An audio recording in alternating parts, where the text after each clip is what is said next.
Olá pessoal, tudo bem? Meu nome é Sérgio Kemer, eu sou PhD em Gestão da Construção, me especializei no tema da construção enxuta, também conhecida como Lean Construction, trabalho com isso há mais de 15 anos, já desenvolvi projetos no Brasil e também no Reino Unido. Atualmente, eu trabalho como consultor, palestrante e sou também diretor da SK Consultoria e Treinamento.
Olá, pessoal. Sejam bem-vindos ao quarto dia da primeira jornada Lean Construction. Hoje estamos aqui com uma grande palestra aqui. Eu estou muito feliz hoje aqui de ter o Felipe Basso, gerente de operações da TecVerde, que é uma empresa que eu tenho muita admiração. A gente já vai daqui a pouquinho passar para ele. Antes de a gente ir direto para a palestra, eu queria dar alguns recados importantes, né, para quem está nos assistindo. Primeiramente, dizer que a jornada se iniciou na segunda-feira. A gente já teve aqui a palestra do Alexandre Mourão, diretor técnico da Serrolim, que falou sobre os avanços Lean, essa empresa que pratica filosofia há mais de 15 anos. Foi uma palestra muito legal, teve muita repercussão. Na terça-feira, a Luísa Cripa, da Hype Empreendimentos, Head de Excelência, essa empresa aqui de Curitiba, também falou sobre a jornada Lean da empresa. Então, foi muito legal também ver uma empresa que está no início da sua jornada Lean. Ontem tivemos Deisa Conegundes, Andrade Gutierrez, mostrando como que o Lean é aplicado em obras de infraestrutura. E hoje o Felipe Basso vai compartilhar conosco como que a filosofia Lean, aliado à industrialização, tem sido utilizada na construção industrializada de hospitais em tempo recorde. Os casos que eles têm são impressionantes. A gente vai ver isso aqui nas apresentações. Creio que muitos de vocês já devem ter visto aí nas redes sociais. Eu acompanho pelo LinkedIn ou pelo Instagram, já desde o primeiro hospital de Amipoimirim, né? Feito ali pelo grupo do Einstein, já foi feito acho que em 33 dias, se eu não me engano. O Felipe vai falar melhor sobre isso, mas é muito interessante. Antes, até no ano passado, eu tive a oportunidade também de visitar a fábrica e fiquei muito surpreso com a qualidade e com a seriedade que eles conduzem os processos dentro ali da unidade fabril deles. Bom, lembrar também, pessoal, que a jornada se encerra amanhã. Amanhã eu vou fazer uma palestra falando sobre a importância do Lean na integração de pessoas, processos e tecnologia. Vou trazer um estudo de caso internacional que vai mostrar, ilustrar esse conceito, então não perca. Eu gostaria de lembrar também, antes da gente passar aqui a bola para o Felipe, no e-mail que eu tenho enviado para vocês sempre, todo dia, para divulgar o link, eu menciono ali sobre um curso de introdução aos conceitos Lean. muito tem sido me pedido ao longo não só da jornada, mas também antes, através das redes sociais, material sobre Lean, muita gente querendo aprender o que é Lean. A gente viu aqui ao longo da semana que não basta somente implementar as ferramentas, é preciso conhecer os conceitos, entender de fato o que significa fluxo contínuo, valor, desperdício, enfim, entender a filosofia da maneira como ela deve ser realmente entendida para criar essa consciência para quando a pessoa for a campo implementar as ferramentas, seja uma implementação consciente e que possa ser sustentada ao longo do tempo. Então, cheque o e-mail de vocês, lá no e-mail tem os detalhes, amanhã eu vou falar mais sobre isso, inclusive para quem está participando da jornada, tem um super bônus aí, dá uma olhadinha no e-mail e amanhã eu vou falar mais sobre isso, tá bom? Bom, antes de mais nada, eu queria agradecer, Felipe, pela sua presença, disponibilidade. Eu sei que a TecVerde está num ritmo incansável de produção, né, em função desse grande papel, eu diria, até mencionei isso nas redes sociais ao longo da semana, o papel que vocês têm desempenhado aí, um papel importante no combate à Covid-19. A gente sabe que vocês têm feito parcerias com vários empresas, grupos, né, que trabalham na área de saúde para ajudar a combater, montar esses hospitais em tempo recorde para ajudar a combater o Covid. Então, é com muita alegria que eu tenho você aqui, fico muito feliz de estar contando com a TecVerde e eu creio que todo mundo aqui vai gostar do que você tem para apresentar para a gente. Seja muito bem-vindo. Obrigado, Sérgio.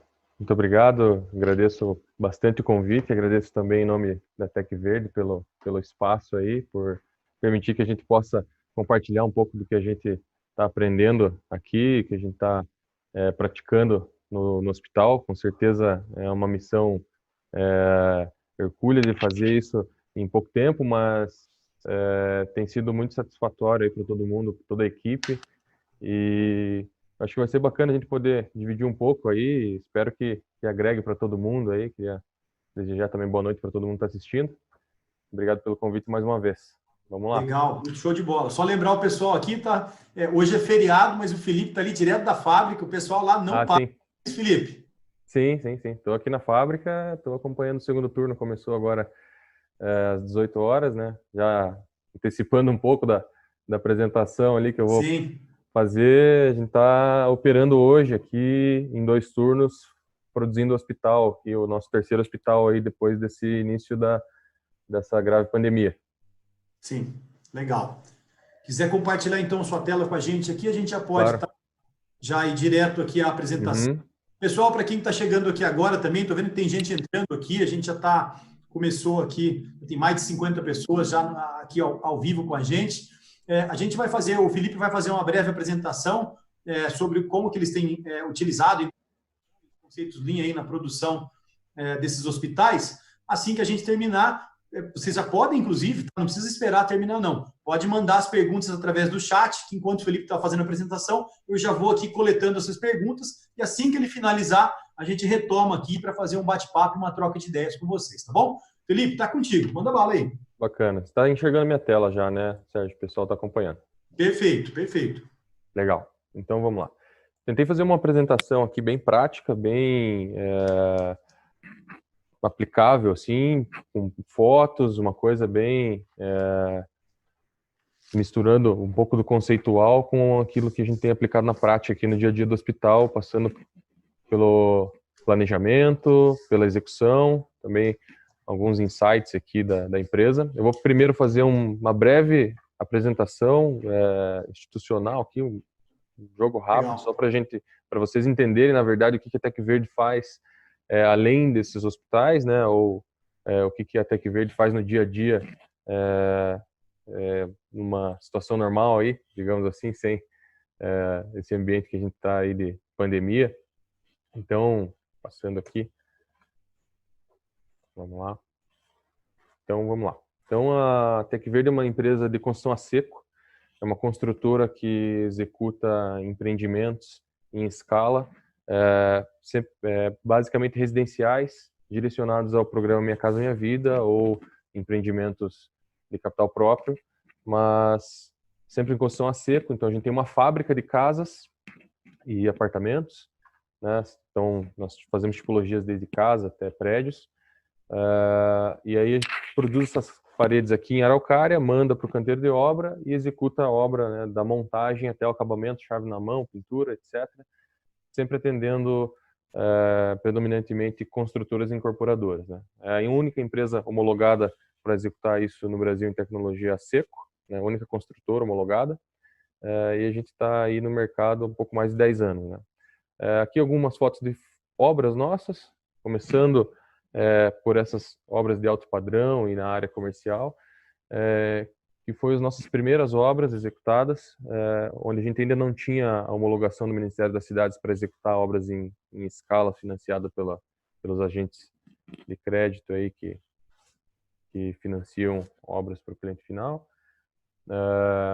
Aqui uma segunda fase nossa, onde a gente começou a executar empreendimentos de baixa complexidade em maior escala, então empreendimentos de 100, 200, 300, 400 casas, de menor complexidade. E aí aqui indo para uma terceira fase da Tec Verde, onde ela se encontra hoje executando empreendimentos de maior escala, com uma complexidade intermediária, com subprodutos já mais complexos, como churrasqueira, aquecimento, um ticket médio também um pouco maior do que a gente vinha praticando nos anos anteriores e atendendo aí o mercado residencial de baixo médio padrão. E nos últimos meses a gente está se movimentando para investir em tecnologias de modularização e visando atender o mercado também de alto padrão. Enfim, basicamente esse é um overview muito breve assim do que a Tec Verde faz hoje em dia, tá? Para não ocupar muito nossa apresentação aqui, que o objetivo é falar de Lean, né? Então eu vou também dar uma pincelada em industrialização, que é um dos pilares da Tec Verde. A Tec Verde se apoia muito nos conceitos de industrialização, que, de certa forma, na nossa opinião, está muito relacionado ao Lean, né? A reduzir etapas, antecipar etapas, ter uma obra mais enxuta e mais voltada para aquilo que agrega valor no canteiro e antecipar etapas para uma área de industrialização. Então, a gente executa as nossas obras de maneira muito industrializada. Aqui tem alguns conceitos de industrialização, mas, basicamente, o que eu quero trazer aqui é que, além das paredes pré-industrializadas, já com revestimento, com instalações elétricas e hidráulicas dentro das paredes, como saem aqui da Tec Verde, a gente também faz industrialização de outros subprodutos, subsistemas, kits elétricos, kits hidráulicos, shafts pré-fabricados, trechos de telhado, treliças pré-fabricadas. Então a gente industrializa o máximo possível dentro daquilo que é lógico e econômico aqui dentro da fábrica da Tec Verde. Hoje, nosso grau de industrialização, a gente diz que está já em 85% das nossas etapas. Então, tem aqui algumas etapas que a gente industrializa e leva para o canteiro já pré-industrializadas, né? Desde telhados, panelizados, paredes, sistemas de piso box para agilizar bastante o processo de impermeabilização do banheiro, que antes a gente levava de 5 a 7 dias para impermeabilizar um banheiro, entre processos de contrapiso, proteção mecânica, primer, manta asfáltica, secagem, tempos de cura. Hoje a gente faz isso em questão de 1 hora, mais ou menos. A gente deixa um box pronto para utilização, que vem em encontro a todos os conceitos que a gente tem aplicado, né? Antes era um contrassenso a gente montar um prédio em 10 dias e levar 6 dias para fazer uma impermeabilização de um banheiro, né? Então, todos os nossos processos a gente visa enxugar eles o máximo possível para que a coisa seja cada vez mais enxuta, né? Tem aqui também alguns exemplos de kits hidráulicos e elétricos, esquadrias feitas em fábrica. Então, hoje nossas paredes já chegam em obra com esquadrias, inclusive com os vidros, todos os acessórios prontos para uso, shafts com as instalações, processo também de junta parente feito em fábrica.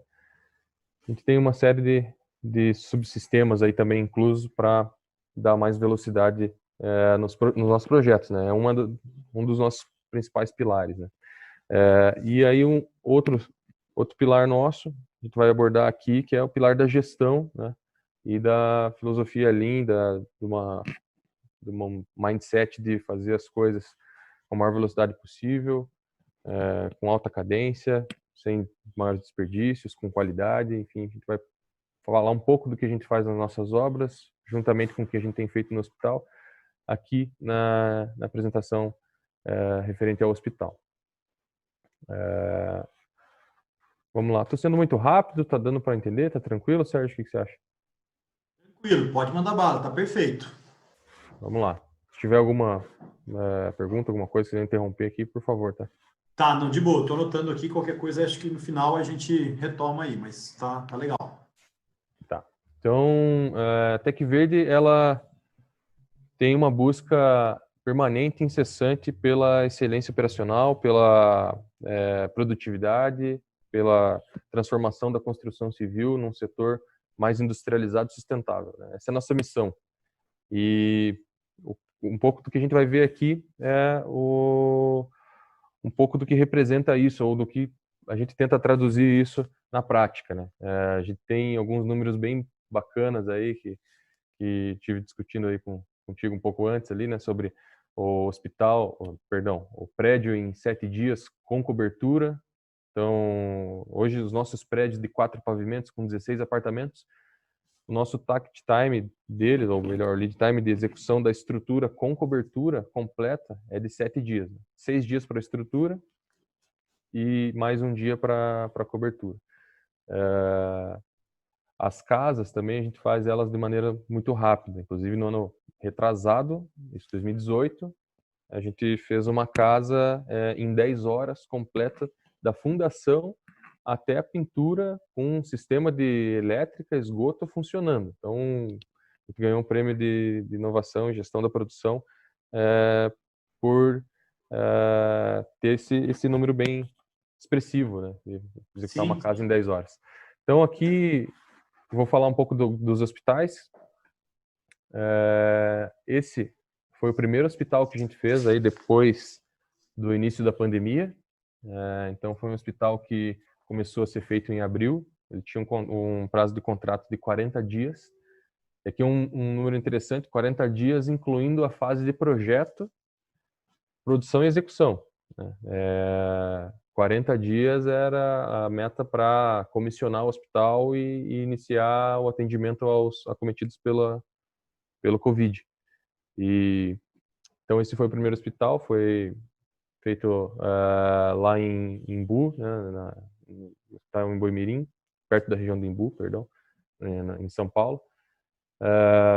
Foi entregue em 33 dias, já está funcionando esse hospital, foi entregue no final de abril. Esse foi um outro hospital entregue ainda em maio, um hospital entregue em 30 dias. Esses hospitais são sempre patrocinados por grandes empresas, né, e também recebem doações de alguns materiais de parceiros fornecedores de materiais, né, fabricantes.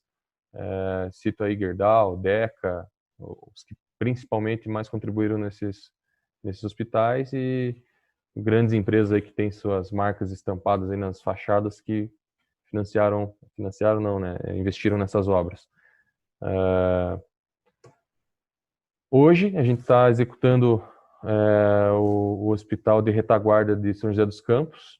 Ele vai funcionar principalmente para atender as vítimas do Covid, e pós-pandemia ele vai se transformado numa UPA, 24 horas. Né? A diferença dos dois primeiros que foram entregues para esse é que os dois primeiros eles eram estruturas anexas aí em torno de 1.200 metros quadrados, anexas a hospitais já operantes, né? Então eram puramente leitos para atender as vítimas do Covid. Então eram hospitais bem padronizados, né? Tinham apelos arquitetônicos nas suas fachadas, mas a parte interna era muito padronizada. Então, basicamente leitos e banheiros e corredores. Nesse último, como ele é uma arquitetura que vai ser utilizada para uma UPA depois, ele tem diversas salas de usos diferenciados, desde sala de espera, posto de enfermagem, sala de raio-x. Então tem várias complexidades específicas, assim, necrotério, ambulatório, tem todas as disciplinas que uma UPA utiliza, tem nesse hospital. E aí o próximo que inicia agora na semana que vem,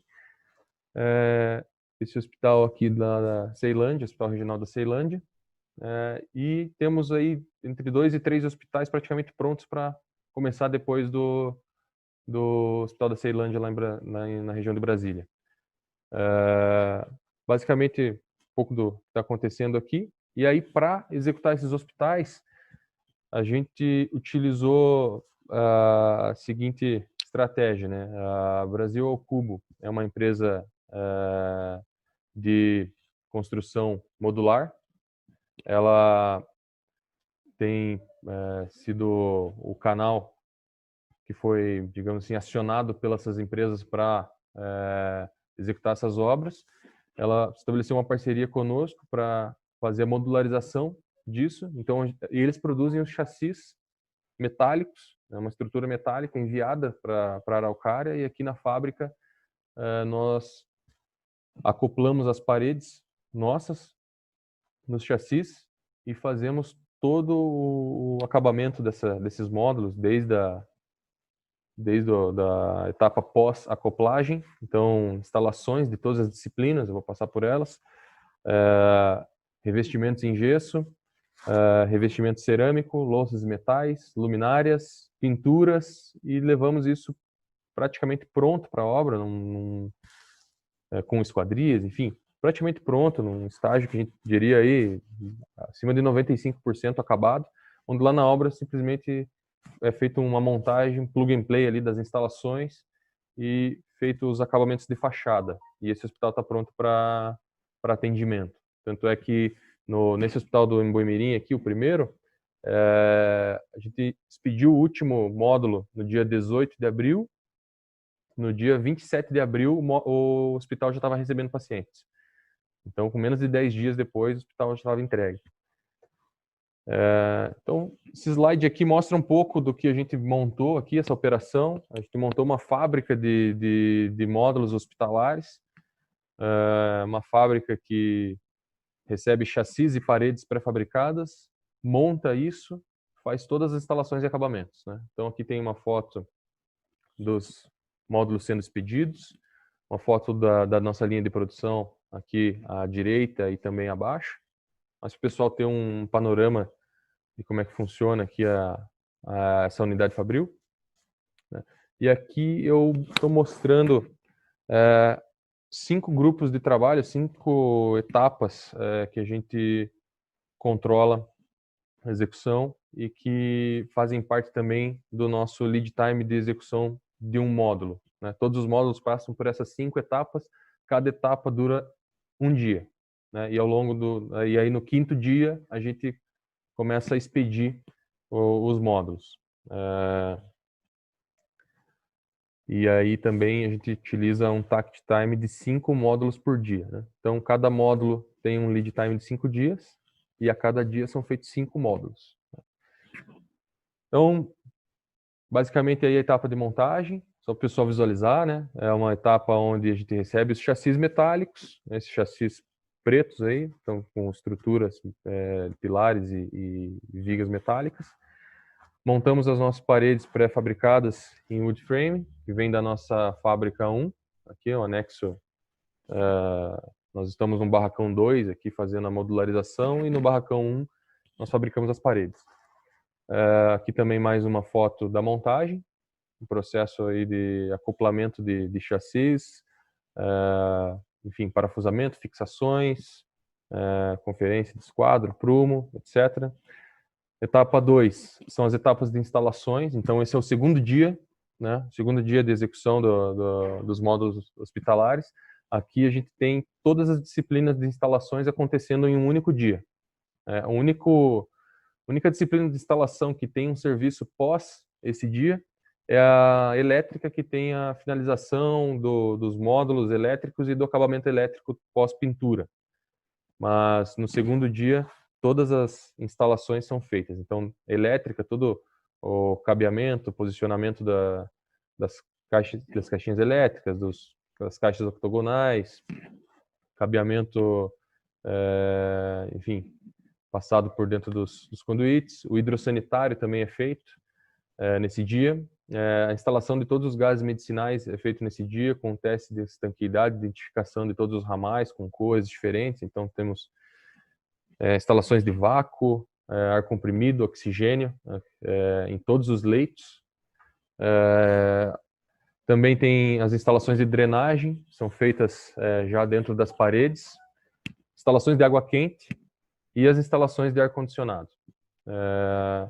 No terceiro dia, a gente executa os revestimentos em gesso, fazemos todos os arremates e finalizações de janelas de abertura que são feitas para as instalações. A gente faz esses fechamentos,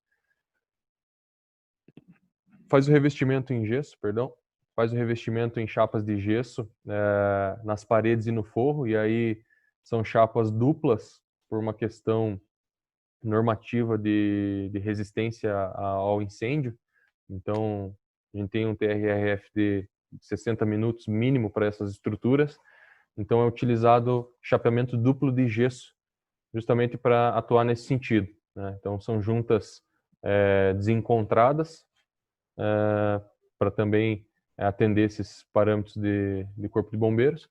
E aí fazemos tratamento de juntas e deixamos a cura desse processo para a noite, né? Então, o terceiro dia é revestimento de gesso. Esse aqui, o quarto dia,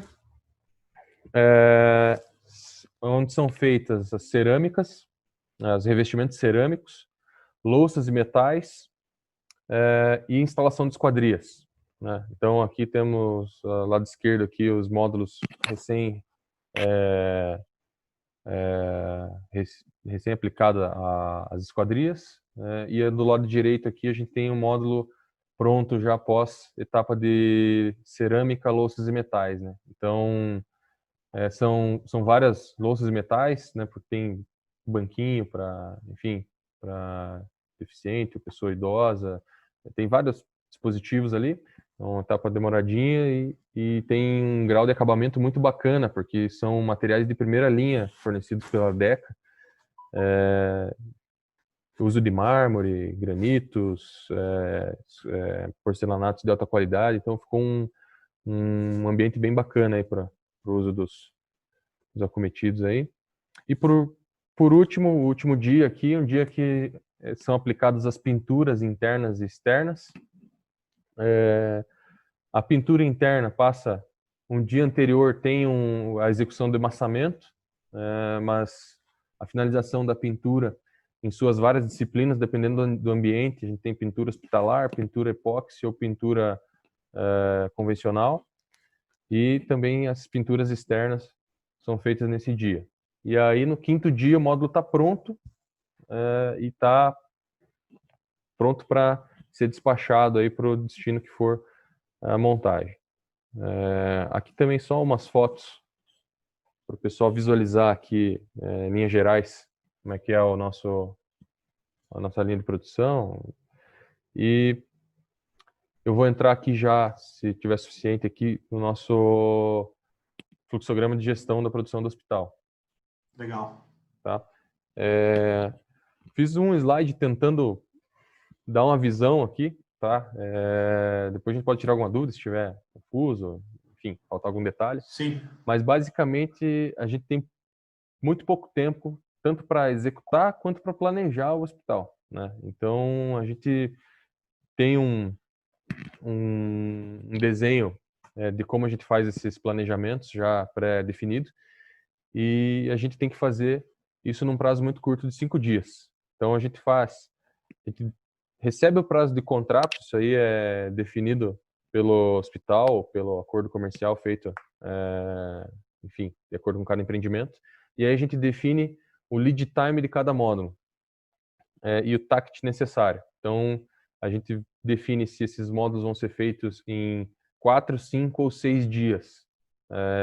O primeiro hospital foi 4, o segundo foi 5, Não, perdão. O primeiro foi 4, o segundo foi 6 dias, foi um lead time um pouco mais extenso, mais confortável aqui no fluxo de atividades.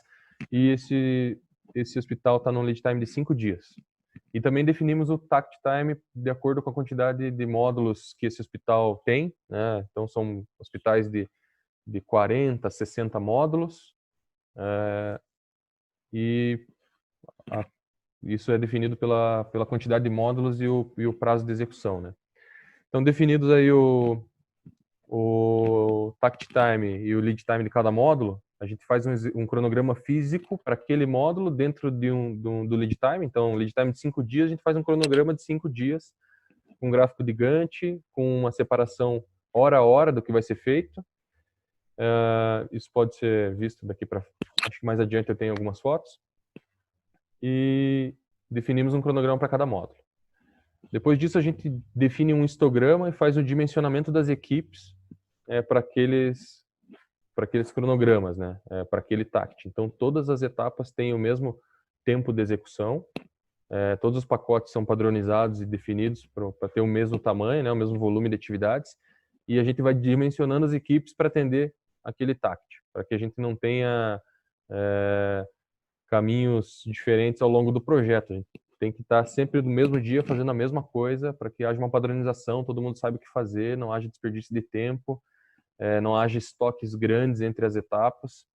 Então, a gente faz isso, definido isso, começa a operação dia a dia ali, eu tracejei ali nosso dia a dia do acompanhamento da execução, controle, da atualização de serviços e do replanejamento se for necessário. Então a gente faz um look ahead aí de 2 dias, é bem curto mesmo, a gente olha para frente o que vai acontecer amanhã e depois da manhã, para fazer uma análise de restrições e ir eliminando as possíveis restrições. E nesse hospital particularmente tem muitas, porque é um hospital complexo, como eu falei, tem pouca padronização. Nos primeiros hospitais a gente tinha 4 ou 5 tipos de módulos. Nesse aqui, praticamente cada módulo é um módulo especial. Então tem, se não me engano, 8 módulos que se repetem. Os outros módulos são módulos especiais. Então a gente vai fazendo um look ahead, uma análise de restrições, né? E a gente faz atualização de serviços inspecionados, ou seja, a gente tem uma equipe de inspeção que anda junto com os executores. A gente não espera terminar a atividade para inspecionar, é uma questão um pouco diferente do que a gente faz no dia a dia das obras.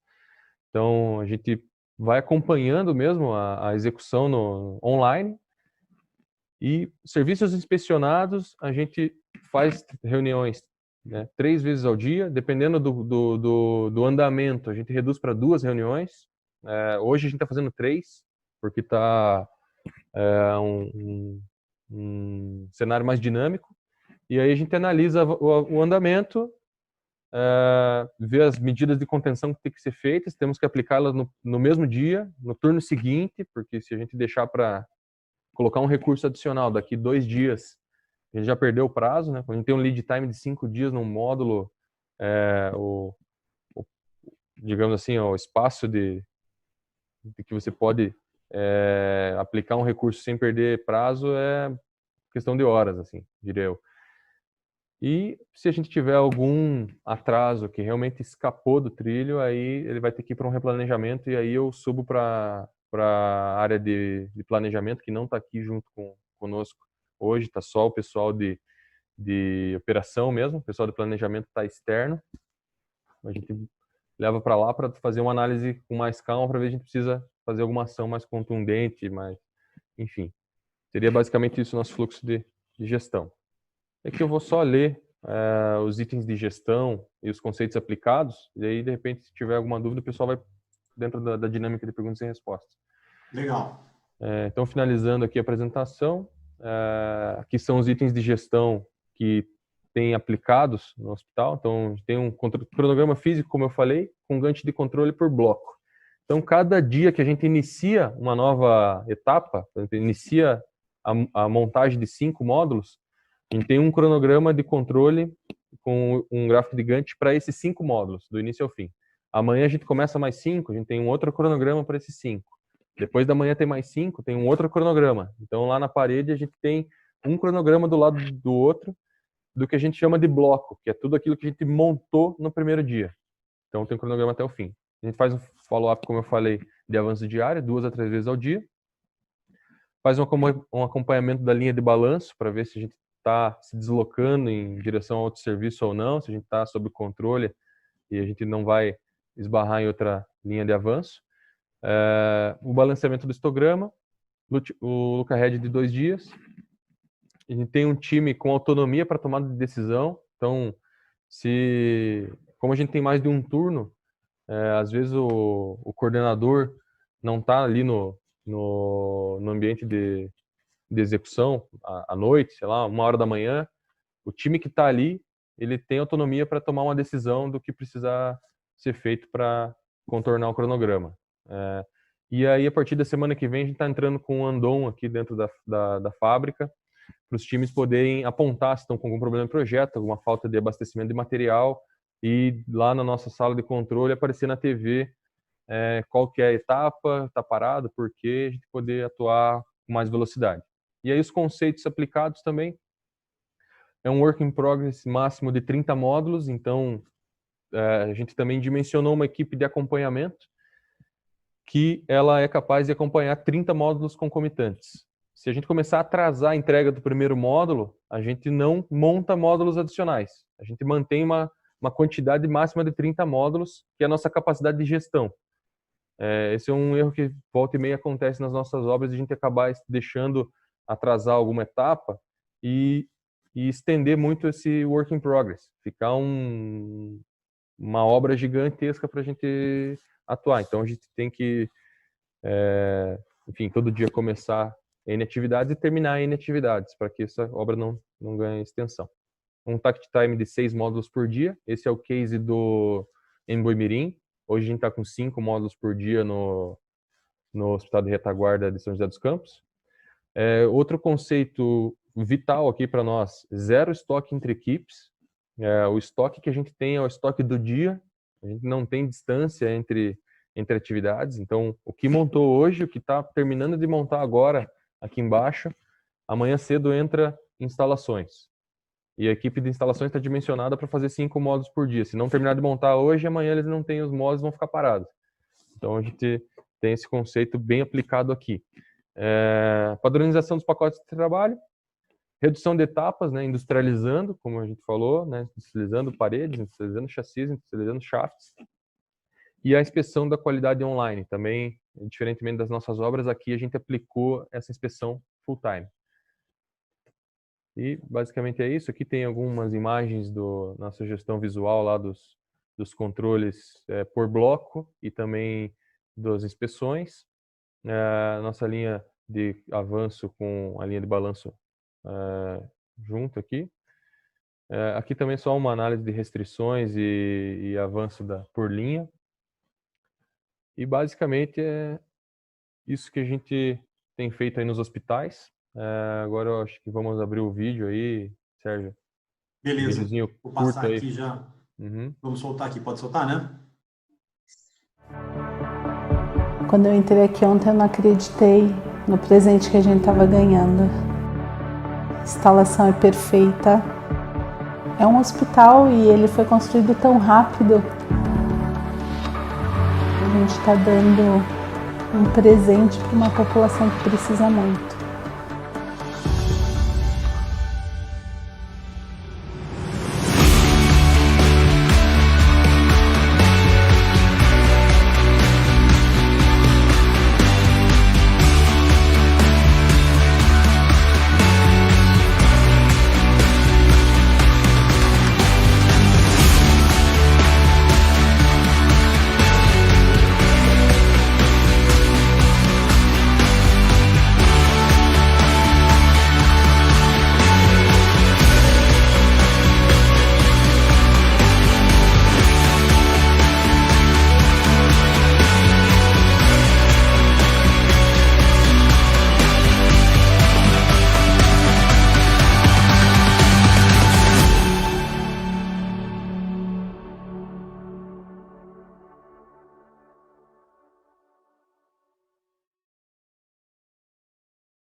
Beleza, show de bola, Felipe. Muito legal a apresentação. Eu, cada vez que eu vejo, conheço mais sobre a Tec Verde, fico mais fã aí, sou um grande admirador do trabalho.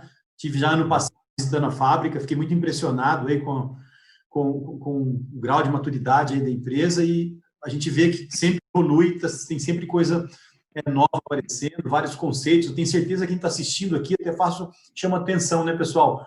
O Felipe mostrou para a gente muitos conceitos sendo aplicados, sejam de industrialização, também de Lean. Então, eu acho muito bacana. Até nesse sentido, Felipe, eu queria só fazer uma pergunta inicial que eu tenho feito para todos os palestrantes, né? Com relação à definição de Lean para vocês, lá na Tec Verde, para você. O que é Lean? O que você considera que o Lean é e como que eles ajudam você? Como que essa filosofia ajuda vocês? Sim. Bom, o Lean a gente utiliza e entende ele como um dos pilares para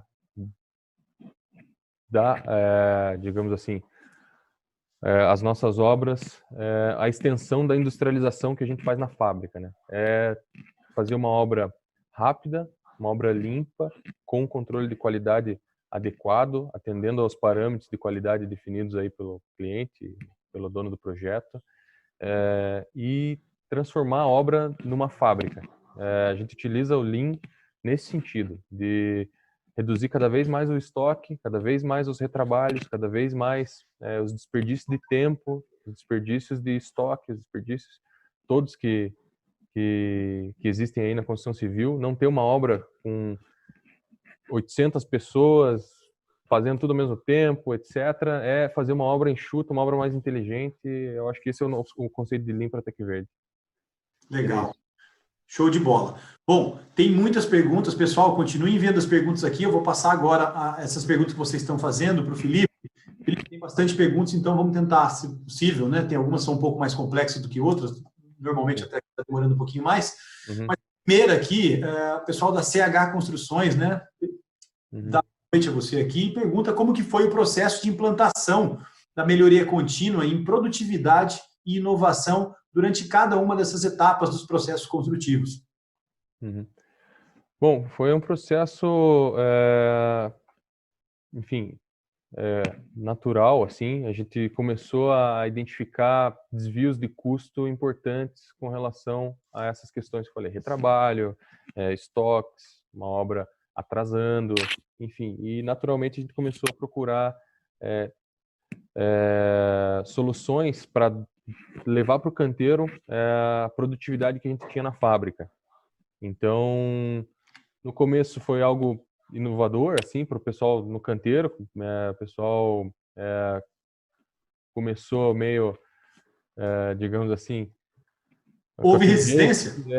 Uma pequena resistência, né? Assim, um pouco amarrado ainda aos conceitos mais convencionais. Sim. E a gente começou a aplicar em algumas frentes de trabalho. A gente começou a aplicar primeiramente na montagem. A montagem é hoje o processo mais maduro nesse sentido, que é a montagem das estruturas, né? Recebendo as estruturas da fábrica, fazendo a edificação das estruturas. Isso foi mais natural, porque tinha uma equipe própria mais madura, a gente tinha um coordenador específico para essa área, então a gente conseguiu virar a chave para a montagem.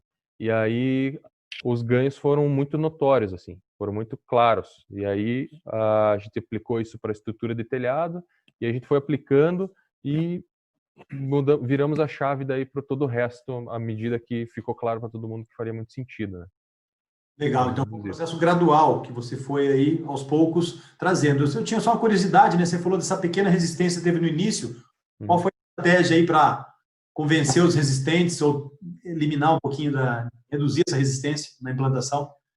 A gente foi aplicando algumas ferramentas isoladas, né? E avaliando o que isso trazia de ganho, né? E aí a gente foi através do convencimento do resultado. Acho que foi mais ou menos nesse sentido que a coisa emplacou, assim. Legal. As ferramentas sendo aplicadas em frentes isoladas, uma obra modelo, vamos virar a chave naquela obra e depois integrar o time quais foram os ganhos, e aí a coisa foi ficando nítida para todo mundo, assim. mais ou menos isso. Oh, muito legal.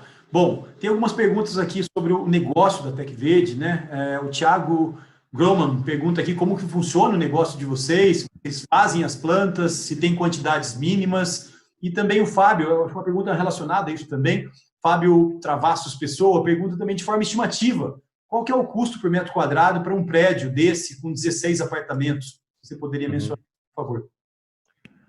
Tá, vamos lá. Respondendo primeiro a primeira pergunta ali. Sim. A TecVerde hoje, ela atende principalmente mercado residencial, atendendo construtoras e incorporadoras, né? A partir de um certo volume, de 2.000 metros quadrados de edificação ou 20 casas, mais ou menos, a gente começa a fazer sentido economicamente para o nosso contratante, o nosso serviço, o nosso produto, porque a gente precisa diluir todos os custos de setup de uma fábrica, né, de projetos específicos, de wood frame, estruturais de madeira, etc., para fazer sentido aplicar isso para o cliente. Então, basicamente, a gente atende empreendimentos aí de 20, 30, 40 casas para cima, e aí sem limite de quantidade. E a gente normalmente, hoje em dia, ainda recebe projetos arquitetônicos prontos, já pré-aprovados em outros sistemas, seja alvenaria convencional, alvenaria estrutural ou parede de concreto, e a gente adapta eles para o nosso sistema e atende essas grandes construtoras ou incorporadoras, né, ou construtoras médias também. A gente está hoje se reorganizando, porque no início da empresa a gente atendia alto padrão e o mercado do varejo, né? A gente está se reorganizando para abrir uma área de atendimento voltada para isso. Mas hoje, basicamente, a gente faz esses empreendimentos que eu mencionei. Legal. Tinha uma segunda pergunta. Sim, era repetir, por favor? isso. Segunda pergunta era sobre a questão de forma estimativa, né? Qual que é o custo Sim. para um prédio desse Sim. com 16 apartamentos?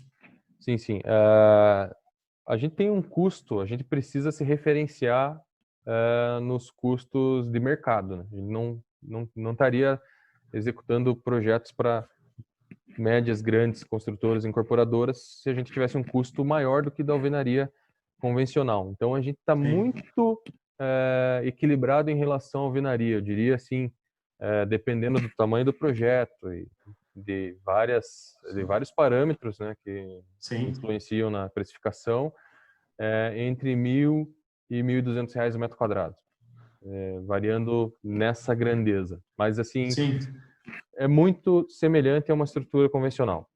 A gente não consegue se destacar em preço por metro quadrado porque ou a gente não venderia, né? Enfim, mais ou menos por aí.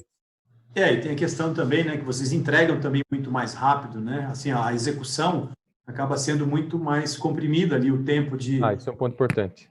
Isso é um ponto importante. A gente consegue chegar no preço, o custo do nosso material, digamos assim, né, do nosso produto, custo direto, material e mão de obra é mais caro, porque tem uma fábrica por trás, tem transporte, tem coisas que as obras convencionais não carregam. Mas o que permite que a gente chegue no preço equilibrado ao mercado é a velocidade. Então, a gente encurta muito a velocidade de execução para que os custos indiretos, o ganho de capital, né, juros, etc., para o incorporador faça sentido ao ponto dele perceber que ele vai ter menos estrutura indireta de canteiro, menos segurança patrimonial, menos engenheiro, por menos tempo, no caso, né, não menos engenheiro, para fazer mais obras por ano. E o custo indireto daquela obra vai encolher em relação aos outros custos e, na média, vai ficar equilibrada essa conta. Legal, legal. Muito legal isso, né? De olhar como um todo e não ficar olhando somente um indicador ali sem analisar esses outros elementos que você acabou de mencionar. Também tem o Carlos Giordanelli pergunta se a TecVerde iniciou com o sistema construtivo convencional ou se sempre foi modulado, né? E há quanto tempo que vocês utilizam o Lean? Se possível até dizer em quanto que melhorou a produção através da implantação do Lean. Olha, a gente começou já com o sistema industrializado, né? A gente começou com uma fábrica já. A gente nunca fez obras em outros sistemas, né? Previamente. O que acontece é que a gente começou em baixa escala, em pequena escala, e depois foi crescendo. Nossa fábrica era muito manual, as coisas eram feitas à mão, era basicamente um barracão com as pessoas industrializando painéis à mão. Depois a gente automatizou isso, comprou maquinário alemão para isso, e hoje a gente tem uma linha que faz uma parede a cada 12 minutos, com revestimentos internos, externos, elétrica, hidráulica, esquadria, enfim. Mas a gente começou uma pequena fábrica fazendo isso manualmente.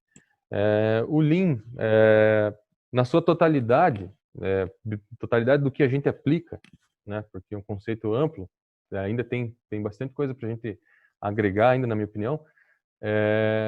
Eu acredito que tem pouco mais de 1 ano e meio. Porém, tem pelo menos uns 3 anos que a gente começou a aplicar algumas ferramentas isoladas, alguns controles, algumas formas de enxergar o avanço, alguns conceitos de redução de estoque entre etapas, enfim, algumas coisas já tem mais de 3 anos que a gente aplica. Legal, legal, muito legal isso, pessoal, que o Felipe está comentando aqui, que já foi falado até nas lives de ontem, de antes de ontem, que é um Lean, algo que se implanta com o tempo, não é algo do dia para a noite. As pessoas vão implantando, vão ganhando ali, vamos dizer assim, confiança e vendo esses, que ele mencionou, os resultados, né, os pequenos resultados, isso vai convencendo e dando motivação para a equipe estar, vamos dizer assim, perseverando na implantação.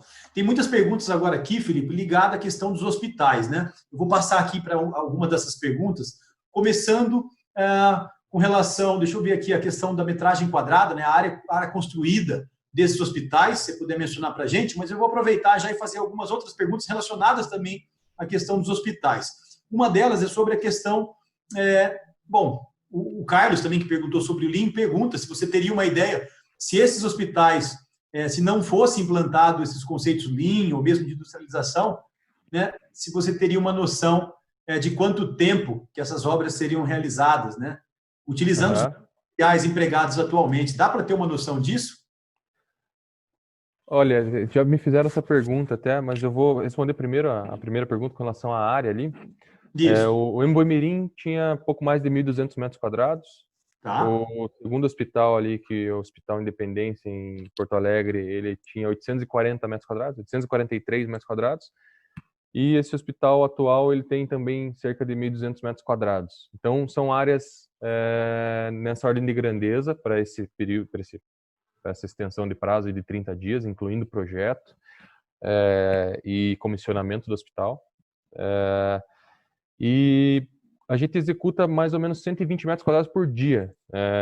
Se você for adicionando dias no final da conta ali, daria para dizer que uma obra lá de 1.000 metros quadrados, se a gente tivesse um dia a mais, poderia ser de 1.100, um dia a mais 1.200, porque como a gente trabalha com esse conceito de TACT, a finalização ela é constante também em relação a esse período. A segunda pergunta ali, se não fossem aplicados os conceitos, e aí eu preciso ressaltar que são duas soluções, né? Um conceito de gestão que é vital. A gente estava conversando hoje, né, Sérgio? Exatamente. Vital para a execução do hospital, foi notório, assim, no primeiro, que a gente ainda estava adaptando a filosofia, o conceito, a gente teve problemas sérios no comecinho, né? Depois que a gente começou a aplicar o ritmo, os follow-ups, os conceitos, etc., a gente conseguiu dar uma fluidez que conseguiu imprimir aquele resultado. Mas esse é um pilar. Outro pilar é industrialização, né? Então a gente está falando de duas coisas que estão aplicadas aí: industrialização, modularização e gestão. Sim. Que possuem uma sinergia, né, Felipe? Que possui uma sinergia, claro. Né? Muito grande.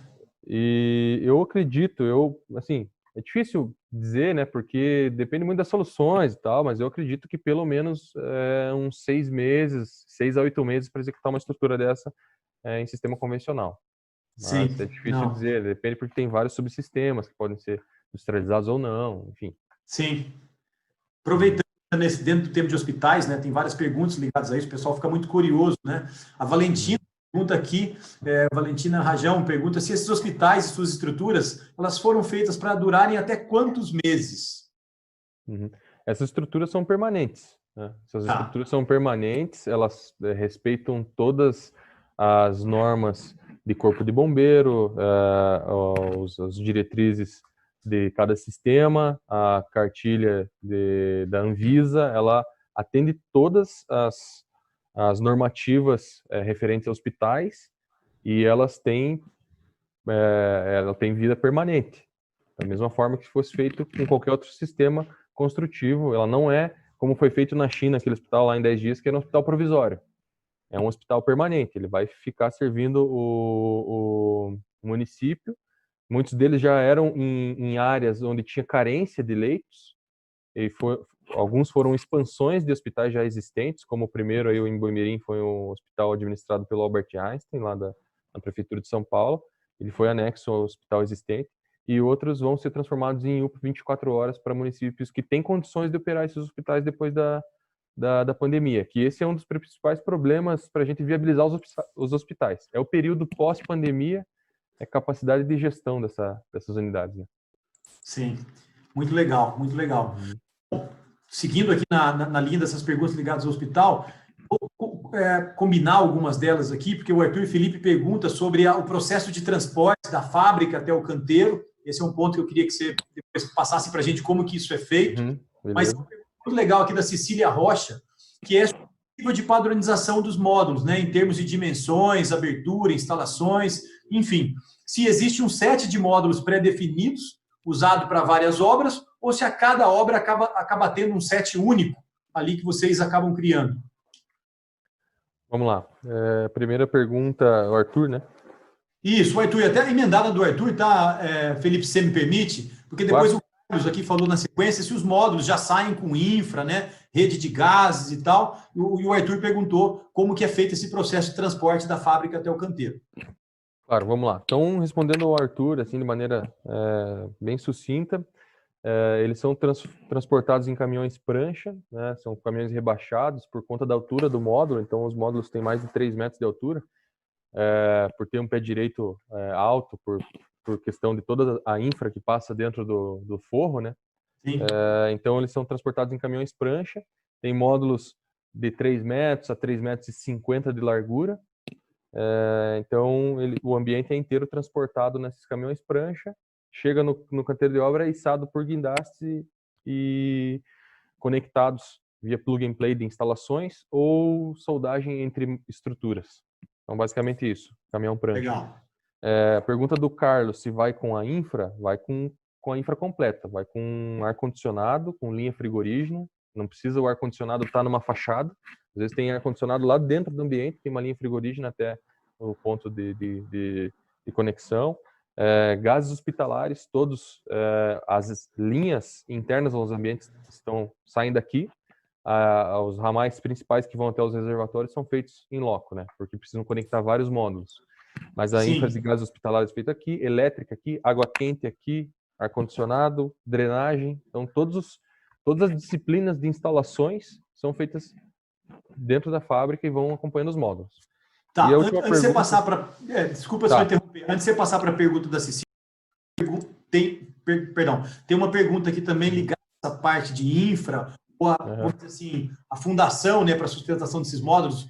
O Carlos Giordanelli pergunta, né, como que é feita, como que a fundação para a sustentação desses módulos são feitas, as interligações das águas pluviais, os módulos são fabricados, os eventos ocorrem em paralelo. Como é que é feito isso?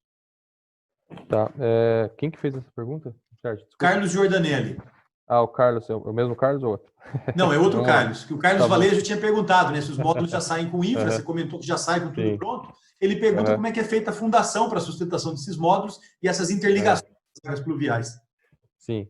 Bom, as fundações, elas vão variar de acordo com os parâmetros da região, né, do solo, etc. Mas esses primeiros hospitais, foi possível fazer um radier armado, uma espessura bem relevante, se não me engano foi 20 centímetros, eu não tenho certeza agora, não foi feito não foi nosso contrato que fez a fundação, tá? Que recebeu a fundação pronta, mas foi um grande radier, e aí a gente faz a fixação de chapas metálicas na fundação, nas posições que vão receber os pontos de carga dos módulos. E aí simplesmente os módulos são apoiados sobre essas chapas e é feito um cordão de solda entre o módulo e a fundação. Então a Legal. fundação recebe essa ancoragem metálica, é ancorada realmente na fundação, e o módulo é soldado na ancoragem. E a infra é toda feita normalmente, por ser um processo de modularização e por ter que ser muito rápido, a gente faz um direcionamento de toda a infra, as conexões entre módulos vão pelos corredores dos hospitais e digamos assim, a saída de esgoto, a saída de drenagem também vai todo para as fachadas de fundos normalmente, ou por algum vazio entre a estrutura, e aí é feito uma canalização disso nessa região interna, digamos assim, ou de fundos do hospital, e levado isso para as redes das concessionárias, ou enfim. Sim.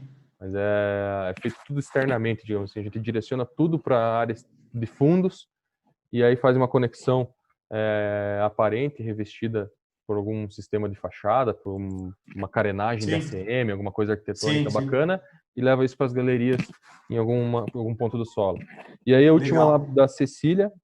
Isso, eu vou aproveitar da Cecília, que ela fez duas perguntas, vou emendar uma na outra, tá? Aqui, vamos lá.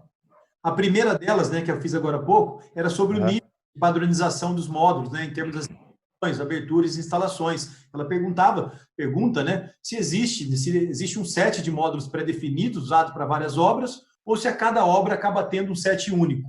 E depois também ela perguntou quantos módulos, em média, são necessários para um hospital. Legal. Vamos lá. Então, Cecília, padronização. O Hospital 1 e o Hospital 2, como eles eram anexos a uma estrutura já existente, uma estrutura hospitalar já existente, né, hospitais em funcionamento, foi feita uma ampliação, basicamente, de módulos de leitos e banheiros. Então, a gente tinha uma padronização nesses dois primeiros hospitais. Então, eram 3 módulos, formavam um grande quarto para 7 leitos, e tinha um banheiro com todos os raios de giro lá para cadeirantes, etc. Um banheiro grande dentro desse módulo central. Então, eram 2 módulos laterais de leitos, um módulo central com banheiro, e isso formava um grande quarto. Então, isso foi bem repetitivo, tanto no primeiro quanto no segundo.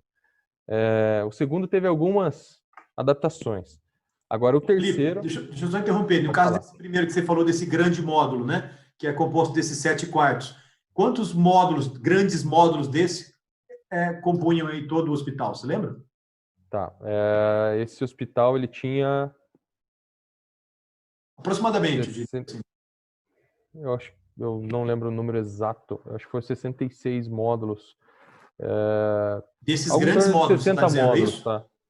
Em Os torno de módulos 60. eles têm em torno de 9 metros por 3 metros de comprimento. Tem alguns de 6 por 3, de acordo com a arquitetura. Tá. O segundo hospital foram 27 módulos, esse agora são de 47 módulos. Mas eles variam de 30 a 60 módulos, dependendo da área e dependendo do tamanho de cada módulo. Mas se fosse para fazer tentar responder a tua pergunta, os módulos têm aproximadamente entre 3 e 3,5 de largura, de 6 a 9 metros de comprimento. Esses módulos, como eu falei no primeiro hospital ali, eles eram agrupados a cada 3 desses módulos, e isso formava um quarto. 3 módulos formavam um grande quarto para 7 leitos, com aquelas portas de 2 folhas para entrar com maca, etc. Sim. E um grande banheiro. Então, nesses 3 módulos, tinham 7 leitos. Eles formavam uma grande sala, né? Eles não precisam necessariamente ter paredes fechando esses módulos. Eles podem ser abertos e formar um grande salão. Então, inclusive, nesse hospital, a gente tem sala de espera, por exemplo, atendimento e recepção, para uma UPA, 24 horas, tudo modularizado. Então, respondendo, no primeiro e no segundo hospital, era bem padronizado. Eram quartos de 3 módulos repetidos. Nesse terceiro, ele é bem complexo. Esse foi um dos desafios que foi agregado aí ao projeto no terceiro hospital, que ele vai ser uma UPA 24 horas depois, né? Quando ele entrar em funcionamento e depois do fim da pandemia, ele vai se transformar numa UPA 24 horas lá para São José dos Campos. Então, ele tem vários ambientes de vão livre, ele tem recepção, posto de enfermagem, necrotério, raio-x, enfim, ambulatório, quarto, leito, UTI, tem um monte de... UTI não tem, perdão. UTI não, nesse hospital não tem. Mas todos os outros ambientes que eu falei ali tem, então não tem padronização alguma, se fosse dizer assim, em relação a esse último hospital. E ainda respondendo ela, não tem um set pronto.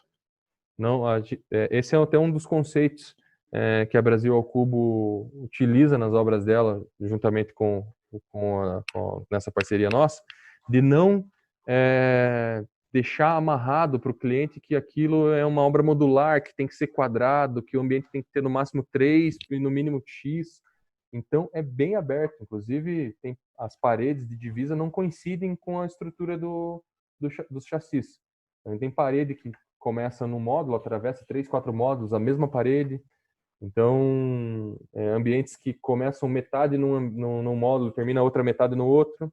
Então, a gente tem bastante situações dessa nesse hospital e a gente deixa isso muito livre para o arquitetônico seguir o uso que a edificação vai servir para o cliente ou para o usuário. Ela não precisa ser amarrada ao sistema. Sim, eu queria pegar um gancho nessa pergunta da Cecília, porque quando acaba vindo um sistema desse mais atípico, como você mencionou nesse terceiro caso, eu fico pensando ali na fábrica, ali, o pessoal que está lá para fazer o ajuste ali das máquinas, para poder panelizar ou fazer esse tipo de coisa. Existe aí uma vamos dizer assim, análise daquele projeto arquitetônico que veio do cliente para vocês tentarem se adequar dentro daquelas máquinas que vocês têm e, se possível, criar uma repetição, facilitar a troca de ferramentas ali dentro da fábrica? Sim e não no caso desse hospital, desse último hospital. Quando a gente faz as nossas obras em grande escala, com repetição, que a gente fica meses produzindo uma mesma obra, então a gente lança a mão da máxima padronização possível. A nossa fábrica ela é extremamente versátil, né? Além dos painéis que a gente faz na linha automatizada, que eles têm pé direito que podem variar bastante, de 2,50 até 3 metros, o comprimento das paredes pode chegar até 10 metros e 10, e se tiver uma parede de 15 metros na obra, a gente pode emendar 2 paredes. Então, a gente não tem muitos problemas nesse sentido. Mas isso demanda de vocês ali na fábrica, Felipe, de ter que ajustar muito o layout, ou a maneira de reconfigurar as máquinas para poder produzir um produto totalmente diferente? Existe um tempo aí que acaba aumentando para poder trocar, vamos dizer assim, do hospital 2 para o hospital 3? Quanto tempo que a fábrica leva para reconfigurar?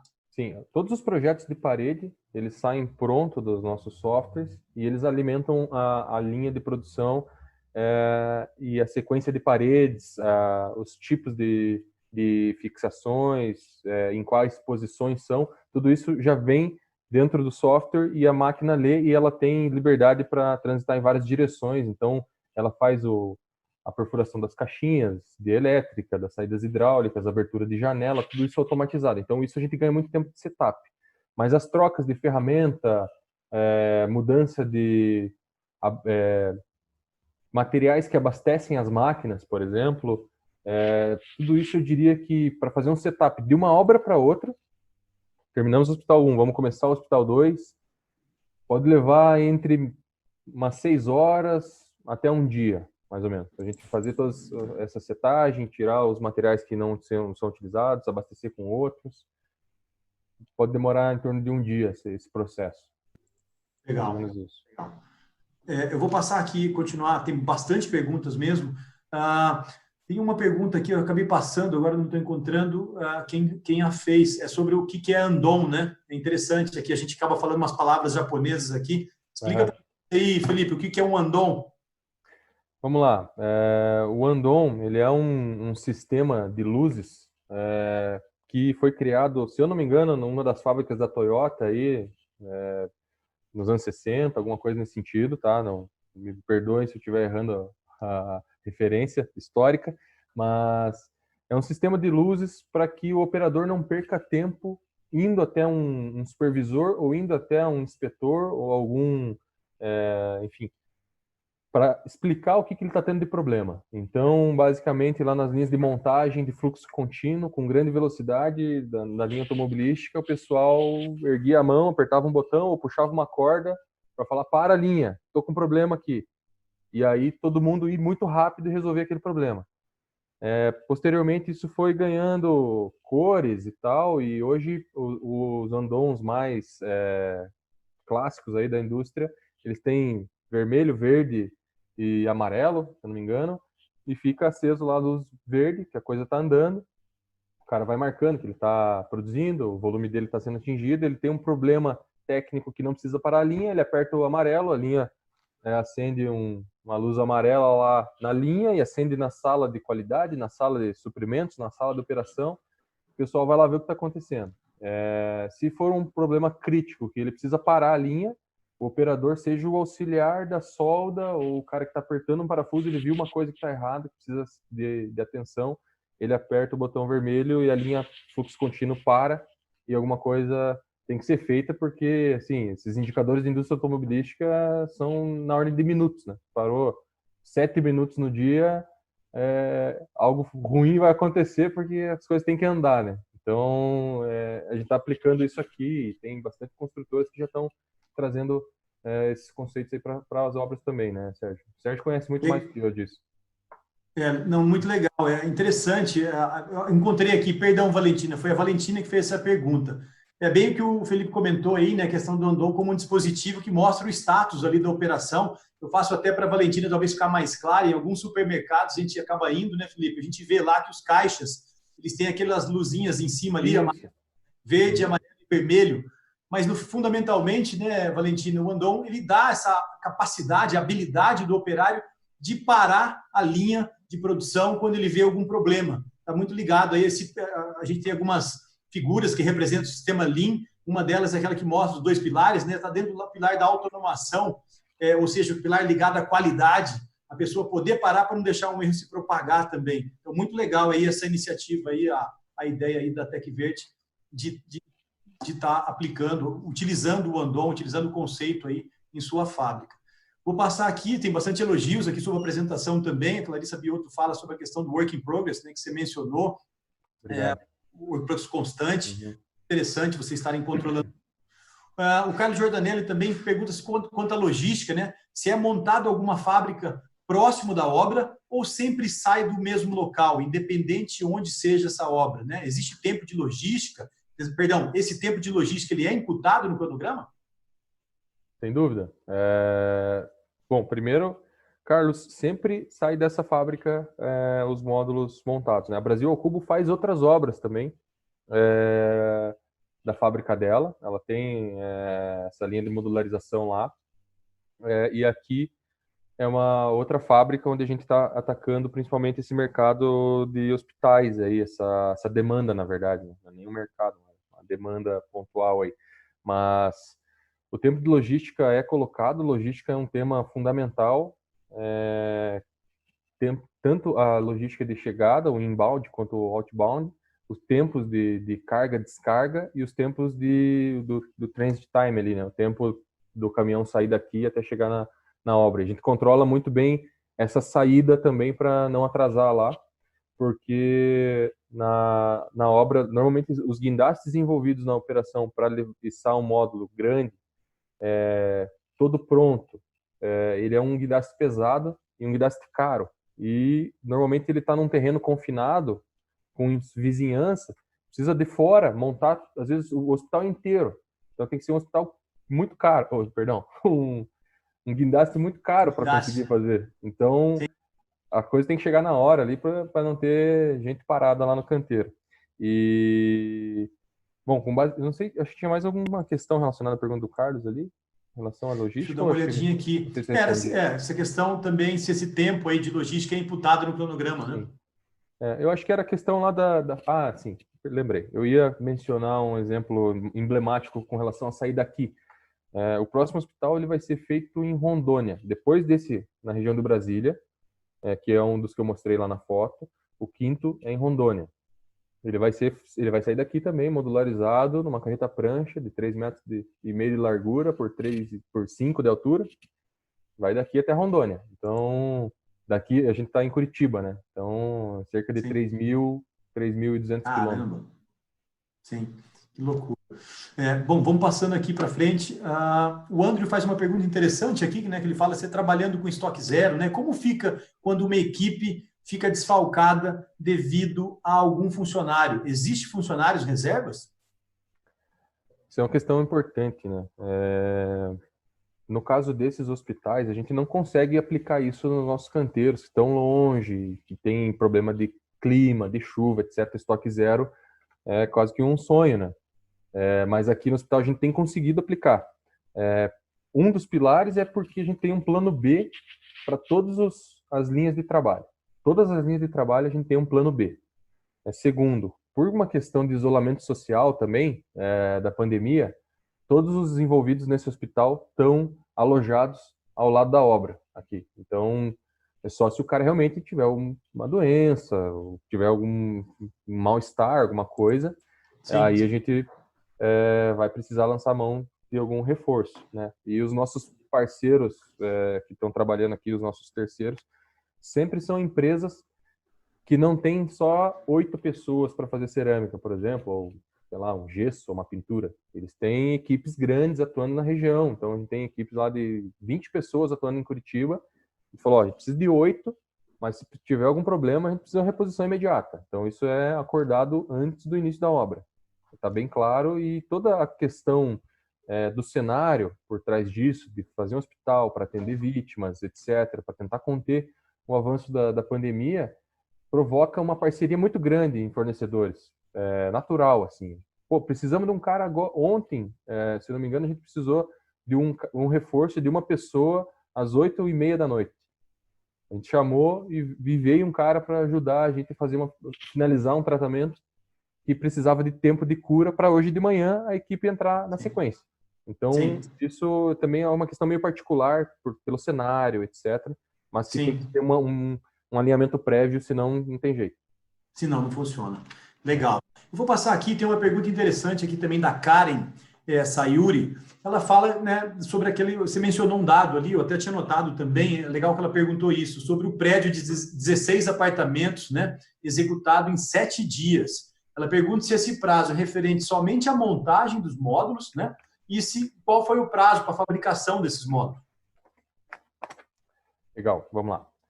Então é o seguinte, os nossos prédios, nossas estruturas residenciais, a gente não utiliza modularização para fazer as residências. A gente manda os painéis aqui da fábrica e monta isso em formato volumétrico na obra. Então, a produção é muito rápida, da ordem de 12 a 18 minutos por parede. Então, uma casa, um apartamento tem entre 8 a 10 paredes. Então, você vê que em 1 hora, 1h30, 2 horas no máximo, sai um apartamento aqui da fábrica. As carretas vão com 3 apartamentos ou 3 casas, em média, depende da área, lógico.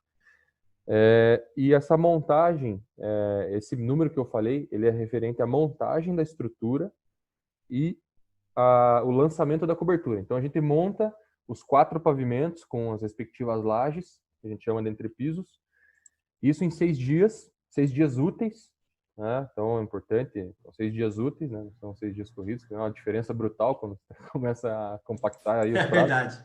Verdade. São 6 dias úteis, e aí no 7º dia a gente lança a estrutura de telhado, que ela já foi inicialmente feita no chão. Então a gente manda também da fábrica as treliças pré-fabricadas, e uma equipe de cobertura concomitante ao início da montagem do prédio, ela começa a fazer estrutura de telhado no chão. Então ela monta a estrutura no 1º dia, faz chapeamento no 2º, monta ripamento no 3º, enfim, contraventamento no 4º. No 5º, quando chega no 6º dia, que a montagem da estrutura do prédio está pronta, a estrutura está sendo finalizada para no dia seguinte subir a estrutura inteira de todo o prédio e, como se fosse uma tampa, fechar o prédio está estanque no 8º dia para começar o acabamento. Mas aí, assim como a Karen perguntou, vai começar o acabamento. E aí tem uma jornada de vários serviços convencionais, com toda a complexidade e a demanda de gestão das estruturas convencionais ali, enfim, todo o acabamento, né? Revestimentos, cerâmica, luz metais, instalações, etc. E aí, em média, de 50 a 70 dias depois disso, a gente entrega a torre pronta. Entendi. Seria essa ordem de grandeza. Entendi. É que algumas, eu não sei, eu lembro se vocês fazem até uma determinada etapa, algumas empresas acabam executando os acabamentos finais. Existe aí uma combinação também, né, Felipe? Entre aquilo que a TecVerde é responsável e aquilo que vamos dizer assim, o contratante, a construtora, o incorporador, acaba tendo que se responsabilizar por executar. Conta um pouquinho de como que funciona essa combinação aí, por favor. Sim. Como eu disse, a TecVerde tem cerca de 10 anos. Né? Começou no alto padrão, depois ela migrou para o mercado de repetição, média e baixa complexidade, Sim. E começou fazendo parte do escopo das obras, fazendo estrutura, depois fazendo estrutura e cobertura, depois fazendo estrutura, cobertura e alguns serviços internos, e hoje a gente faz o escopo completo. Obras de escopo parcial, a gente finalizou a última esse ano. A última deve fazer um pouco mais de 2 meses aí que a gente finalizou a última obra, que é a obra do Pinhais Park, que até se conhece. Foi a última obra de escopo parcial, onde o construtor fazia alguns acabamentos, fazia pintura, alguma coisa. Hoje a gente faz o escopo completo, com uma ressalva, que exceto a infraestrutura do empreendimento. Por uma questão de industrialização, de ter escalabilidade do negócio, a gente vai até o incorporador, normalmente contrata uma construtora que faz a infra do terreno e faz a fundação. E aí a gente ergue a estrutura e faz todas as etapas, até pintura, enfim, acabamentos finais, né? Sim, legal. Bom, eu vou passar por uma questão aqui, teve bastante pergunta relacionada a isso ontem também, sobre o uso de BIM, né? A Leitão, ela até elogia a apresentação e agradece aqui por compartilhar, ela pergunta qual a maturidade do BIM, onde vocês se encontram, né? A TecVerde aplica BIM em suas obras? Sim, sem dúvida. Inclusive, a gente recebeu uma menção honrosa ano passado no prêmio BIM, porque é um dos pilares. Eu não falei aqui na apresentação porque estava focado na área operacional. Né? Mas a nossa área de engenharia de produto e de engenharia de processos, ela utiliza ferramentas BIM para adicionar diversos níveis de informação. A gente utiliza isso a um nível muito bacana, assim, é um nível, eu diria assim, nós podemos dizer que para algumas coisas a gente consegue ser referência na utilização do BIM hoje no Brasil para o mercado residencial. Então, todas as nossas listas de materiais, todas as informações sobre especificação de produtos, os quantitativos, são extraídos do modelo, a compatibilização e os clash tests são feitos para todas as disciplinas de todos os projetos, né? Todas as instalações, os acabamentos, os projetos estruturais, os projetos de maquinário, todos são ligados por um modelo único, seja internamente, mas hoje a gente também tem parceiros externos que projetam, tudo isso é contemplado numa única plataforma, e na obra a gente lança a mão do uso de código de barras. As nossas paredes saem com código de barras, na verdade código de pontos. Hoje começamos com código de barra. E o pessoal consegue acessar o modelo BIM pelo código de barra. Então, para cada disciplina, através do celular, um link, você não precisa ter nenhum programa. A gente contratou uma equipe lá de instalação elétrica. O cara chegou no primeiro apartamento dele, ele consegue fazer uma leitura do código de pontos e clicar no layer de elétrica e, através de realidade aumentada, ele consegue navegar o celular dele pelas paredes e identificar onde estão os ramais, algumas informações importantes. Então, a gente usa bastante, assim, é bem bacana. Sim, acho que eu vi isso na obra, se não me engano, foi do Pinhais Park, né, que tinha lá os QR Codes que a gente podia dar uma olhada e ver toda essa instalação na parede. Muito interessante mesmo. Sim, e é legal que você consegue ver através da parede, né? Você vai... Exatamente. Baixo, né? Sim. Você está lá em cima, você consegue ver até lá no térreo, por onde entra a infra, então é bem legal. Sim, muito interessante também. Pessoal, bom, a gente já está passando aqui quase meia hora já do que foi combinado até com o Felipe, né? Essas lives a gente combina até às 9, são 9h25. A gente pode seguir mais uns 10 minutinhos só para fazer. Eu vou tentar fazer algumas perguntas. Tem muita pergunta lá, Felipe. Vou tentar passar. Oi? Fica à vontade, você é quem manda. Eu vou explorar um pouquinho aqui, pessoal. Lembrar que o Felipe está na fábrica ainda, a gente não vai atrasar muito aqui, ele está lá full time, vamos dizer assim, trabalhando em 2 turnos. Eu vou passar aqui então algumas perguntas, Felipe. Se você puder responder rapidamente, por favor, para a gente ver se consegue atender a todos. Se não conseguir, pessoal, por conta do horário, eu peço desculpas, depois eu vou anotar aqui algumas perguntas, e se possível, depois eu passo para o Felipe e a gente passa para vocês lá no chat, no Telegram. Mas, bom, falando sobre BIM, a Fernanda Safra, ela faz uma pergunta que eu já vi também outras pessoas, outros profissionais que trabalham com industrialização, né, sobre a questão do ICMS, sobre produtos de maior valor agregado. Se não é um obstáculo também à industrialização. O que você acha? Acho que eu vi, Sim. até só comentando com a Fernanda, a professora Fernanda, eu acho que eu vi o Ceoto, né? Tem um profissional também lá de São Paulo, o Luiz Ceoto também, acho que eu vi ele comentando sobre isso, em alguma palestra dele, sobre a questão do ICMS ser um entrave para a industrialização. É mesmo?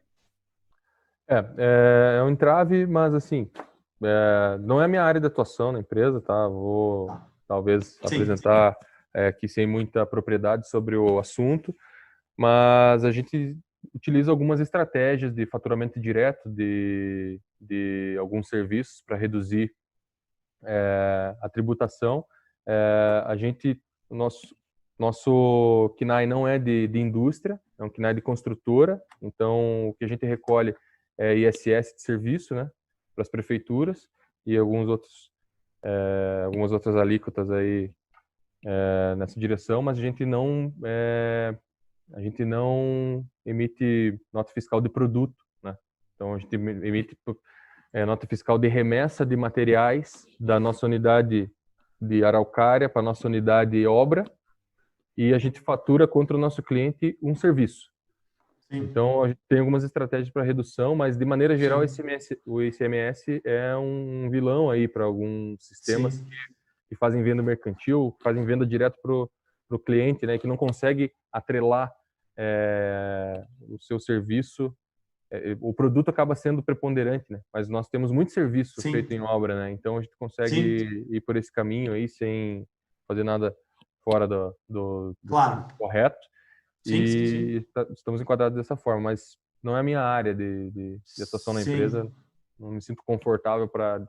Não, claro, para quem está nos assistindo, eu até recomendo... Não, uma resposta muito certinha. Não, sim, tranquilo. A Fernanda perguntou isso, eu me lembrei, tem um engenheiro lá em São Paulo também que coloca a industrialização muito à frente, que é o Luiz Ceoto, ele comenta sobre isso. Quem tiver interesse, na página dele do LinkedIn, ele escreve alguns artigos, eu recomendo, que são muito bons também. Bom, vamos passando aqui, fazer um bate-bola rápido aqui, Felipe, com essas perguntas, algumas delas são um pouco mais genéricas. O Arthur Felipe pergunta sobre a questão da gestão da customização na fábrica. Como que é feita essa gestão da customização? Se você puder passar rapidamente aí para a gente. Então, a gestão da customização, ela é feita toda na fase de projeto e processo, né? Então, as nossas obras hoje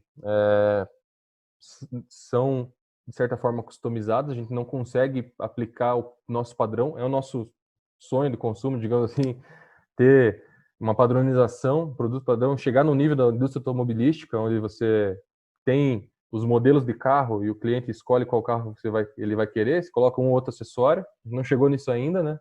Ao contrário, o cliente fala, eu quero um carro assim, assim, assado, e a gente sai atrás projetando. Mas depois do nível de projeto ali, na fabricação, existe um baixo nível de customização operacional, digamos assim. A gente não precisa lançar mão de muito ajuste, muito setup, etc. Né? A engenharia de produto, ela utiliza os materiais padronizados que a gente tem, e aí as nossas máquinas conseguem fazer boa parte do trabalho de mudança de projeto e tal. A gente tem um setup rápido, digamos assim. A gente consegue atuar de uma maneira satisfatória nesse sentido. Poderíamos dizer assim que é uma customização em massa, vamos dizer. Você tem ali as plataformas padrões, atributos customizáveis bem definidos, que acaba aí depois facilitando na produção, né?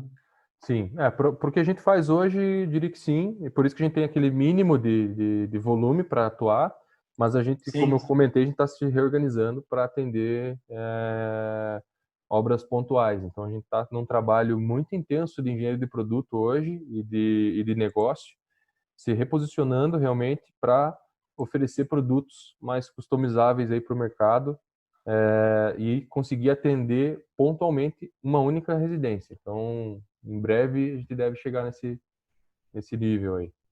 Desafio, grande desafio. E falando de desafios, né? A Brenda pergunta aqui qual será o desafio para a construção do quarto hospital, né, próximo de Brasília. Como que o Lean pode impactar nesse processo? Qual que é o principal desafio que você está enfrentando ali agora, Felipe, nesse novo projeto?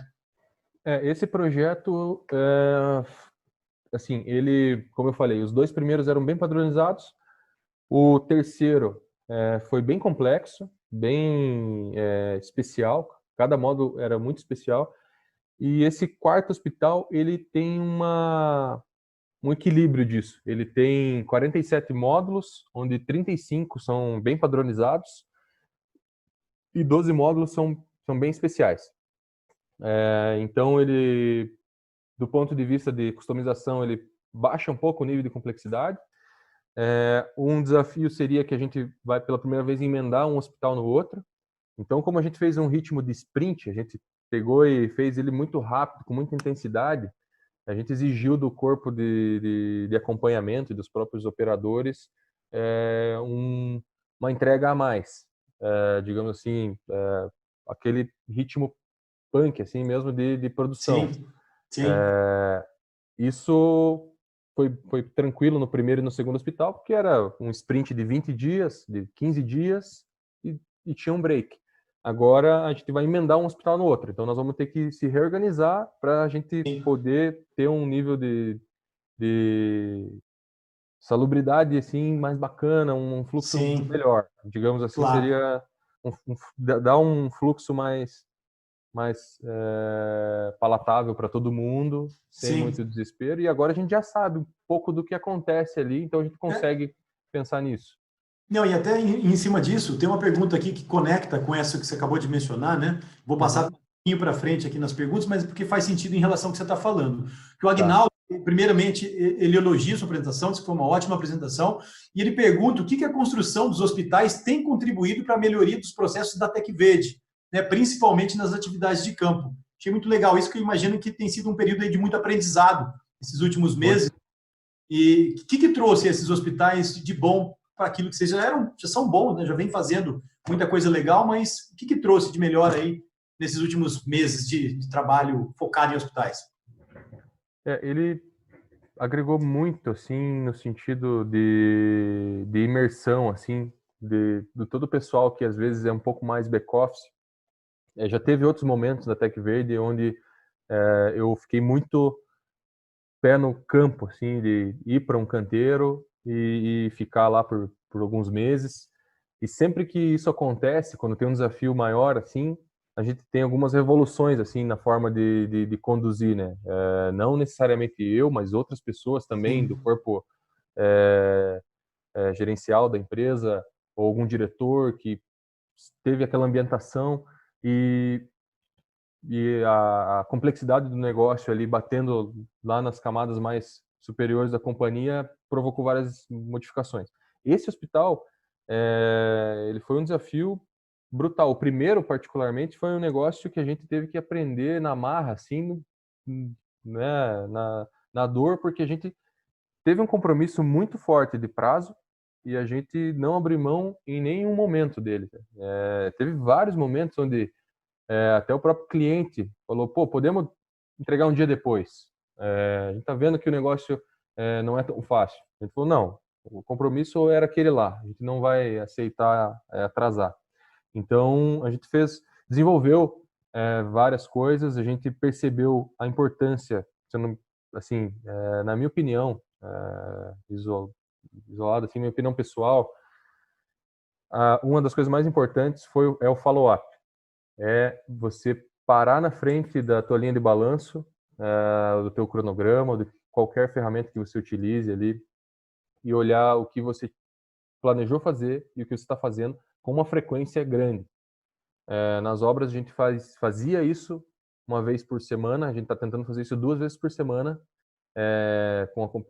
Lá nos canteiros, os nossos coordenadores já fazem isso com a frequência natural deles ali, de fazer uma vez por dia uma reunião com os times e tal, mas aqui na área de planejamento e controle das obras à distância, a gente começou a intensificar esse follow-up para poder ajudar enfim, com mais velocidade, poder dar um suporte melhor para as obras. E isso é fruto desse hospital, porque no hospital a gente percebeu nitidamente que quando a gente não olhava para o cronograma um dia que fosse, algumas ondulações pequenas ali, que às vezes você no dia a dia ali acaba falando, putz, o cara atrasou um pouquinho ali, mas vou pedir para ele ficar até um pouquinho mais e terminar, ou amanhã a gente vai vir com um reforço, a gente vai Sim, recuperar. É difícil recuperar, assim. O plano ele foi sim, feito com base numa produtividade histórica, com base num raciocínio engenhoso por trás, e seguir ele, ou tentar atingir ele, é o mais fácil. Isso a gente percebeu. É mais fácil do que, puta, atrasou, vamos por aqui, vamos por ali, tentar, né, conduzir a coisa fora do planejado. Então, para isso, é o follow-up. Acho que foi o que a gente mais aprendeu. show, muito legal. Bom, eu vou passar para as perguntas finais aqui, pessoal. De novo, a gente já está bastante aqui, excedeu bastante o horário. Como eu falei, o Felipe ainda está lá na produção. Eu agradeço aí demais pela disponibilidade. Vou passar algumas perguntas bem rapidinhas, Felipe, que acho que uma, por exemplo, do André, ele pergunta se a matéria-prima, né, a madeira dos painéis de wood frame, se eles são daqui do Brasil ou se vem de fora. Toda madeira aqui do Brasil, madeira de reflorestamento, madeira é um pinus autoclavado com resistência a insetos, bolores, com garantia indefinida. Não tem ensaios destrutivos que já consumiram madeira no mundo. Tem madeira sendo utilizada dessa forma há mais de 100 anos. E elas toda madeira de florestas plantadas do sul do Brasil. Alguma coisa de São Paulo, mas predominantemente do sul do Brasil. O Brasil tem um maciço florestal e uma área para a gente plantar árvores e construir de maneira sustentável, assim, infinitamente. A gente nem mexe nos números de florestas plantadas do Brasil hoje.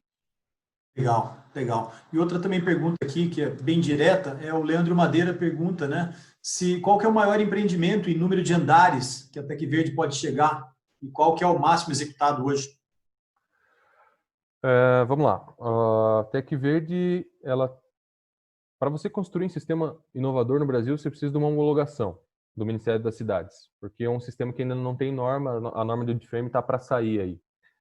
Mas como um sistema não normatizado, você precisa de uma homologação do Ministério das Cidades, é expedida através dessa diretriz, e ela nos permite construir até 4 pavimentos.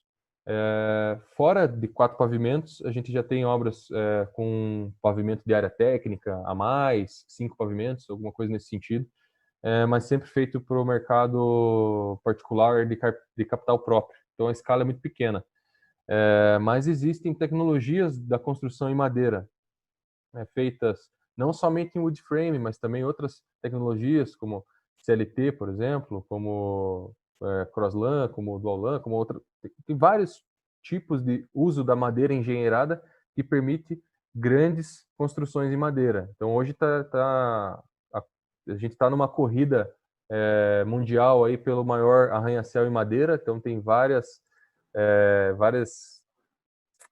países competindo nesse sentido, né? Inglaterra, Japão, Canadá, tem alguns países que estão investindo muito nisso. Os governos mais desenvolvidos do mundo estão investindo e separando verbas obrigatórias em legislação para que os bancos financiem até 10%, no mínimo 20%, 30%, se eu não me engano, na Argentina, para financiamento de construções em madeira, né, por toda essa questão de sustentabilidade. Então, hoje tem um direcionamento da academia e das grandes empresas para estudar e construir madeira cada vez mais alto. Eu sei que tem alguma coisa de 38, 40 pavimentos no Canadá, tem um projeto, acho que de 70 pavimentos no Japão, em madeira.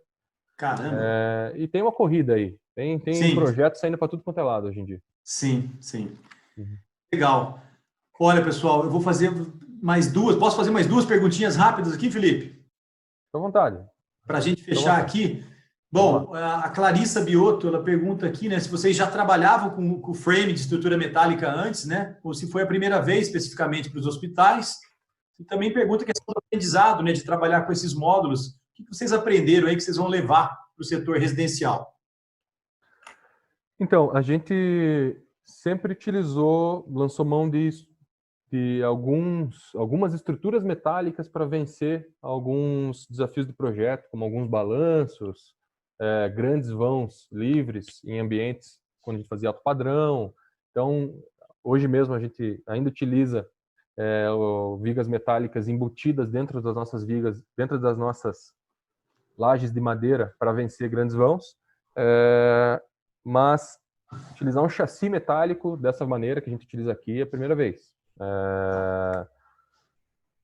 Eu diria que assim, o aprendizado é muito bacana. A gente, nos nossos estudos de modularização para frente, a gente colocou a estrutura metálica como uma possibilidade, mas a gente tem um DNA muito forte relacionado à madeira, né? A gente é um grupo vinculado à Arauco, que é uma das maiores reflorestadoras do mundo, e a gente tem essa pegada de construir em madeira. A gente não fecha os olhos para tecnologias que nos ajudam a atender melhor a arquitetura ou o que quer que seja. Então, é uma porta aberta para a estrutura metálica, mas o nosso DNA ainda é tecnologia associada à madeira, à sustentabilidade também.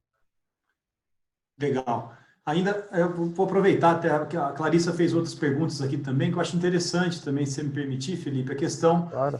da linha de montagem na fábrica, né? Se ela considera a sequência de montagem no canteiro de obras ou se ela foca na melhor sequência de produção para as máquinas. Como é que funciona isso?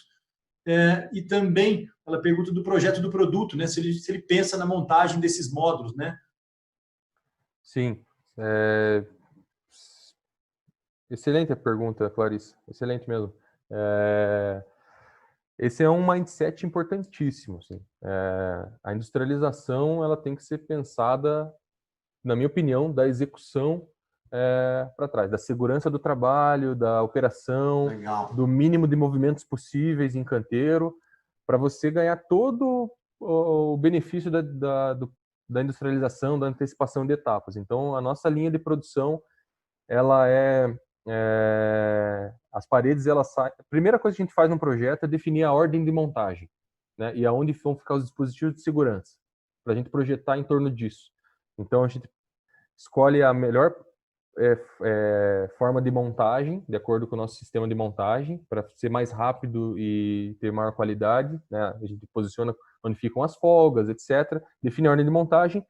Isso abastece a equipe de engenharia de produto, né, a equipe de projetos, que projeta e faz a sequência, o nosso multi-wall, que a gente chama, que é o programa que é o que o programa lê. Então, ele lê uma sequência de paredes, e essa sequência de paredes, ela abastece um caminhão na ordem inversa do que vai ser montado na obra. Por que inversa? Porque a última parede que tem que ser produzida na linha de produção tem que ser a última que vai em cima do caminhão, que é a primeira que vai ser montada na obra.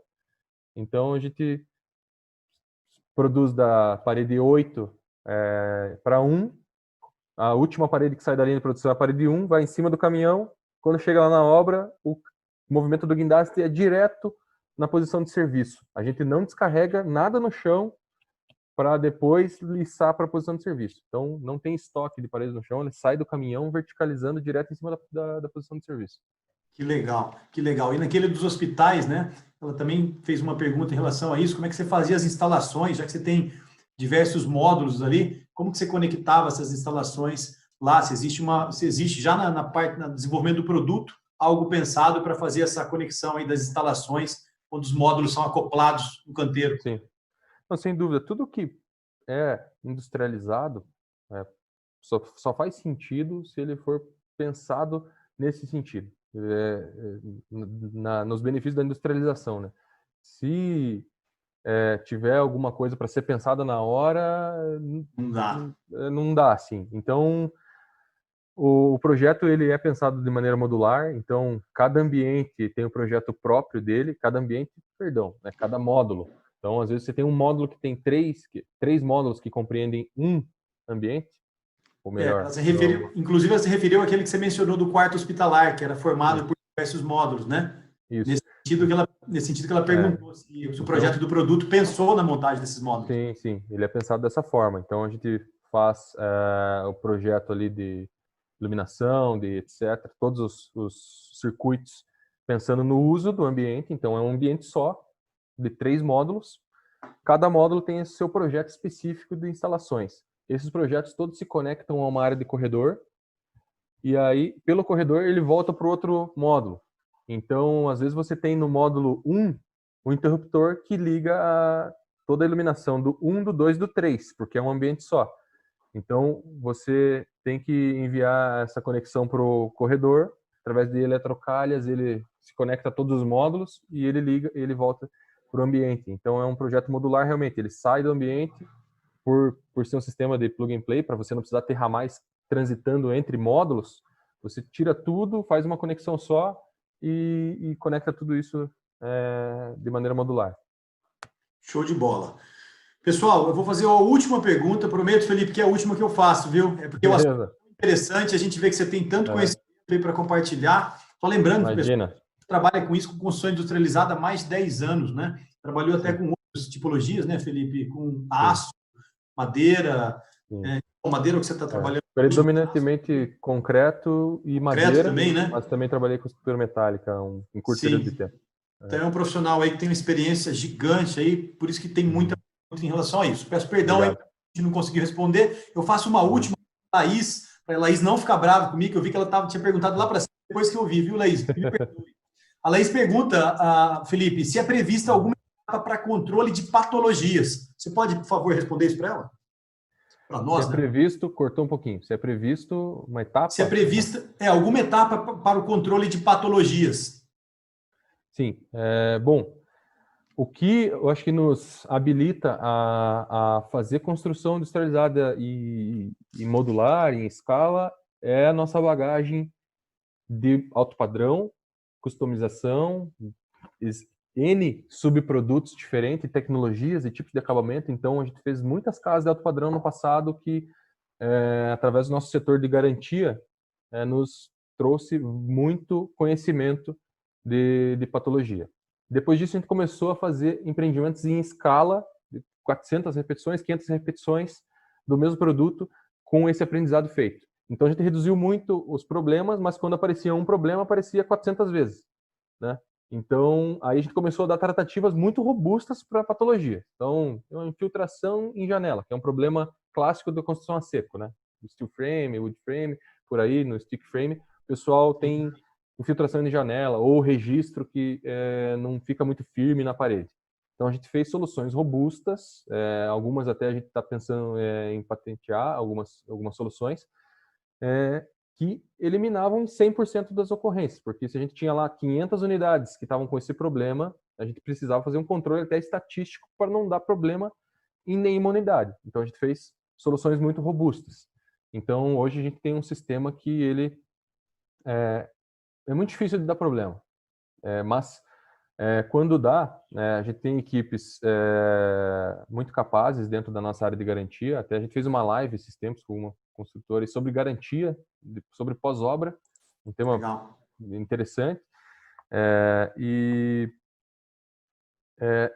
O sistema construção a seco, ele tem uma manutenção a seco também. Então você não precisa quebrar uma alvenaria para achar um vazamento. Ele é mais claro, né? E a gente tem várias tecnologias na nossa área de garantia também. A gente tem até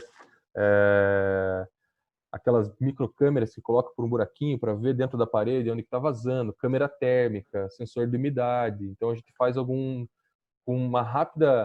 mapeamento rápido, a gente tira um diagnóstico e consegue enxergar aonde está vazando, faz uma abertura só na parede, como é um sistema de construção a seco e modular, você consegue identificar o vazamento, faz a contenção e faz o acabamento sem quebradeira, sem desperdício, etc.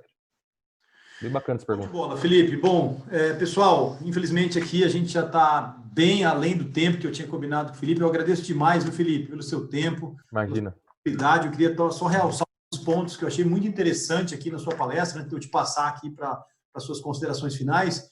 Mas muito legal ver a utilização, né? A gente viu aqui, o Felipe comentou durante a palestra aqui, essa sinergia entre os conceitos Lean e a industrialização, principalmente a questão da simplificação, né? Através da redução do número de passos ou partes do processo. O princípio aí que está dentro do relatório do professor Cosquela, a gente mencionou isso aí, é o princípio número 5, lá, reduzir, simplificar através da redução do número de passos ou partes. A TecVerde faz isso de forma brilhante.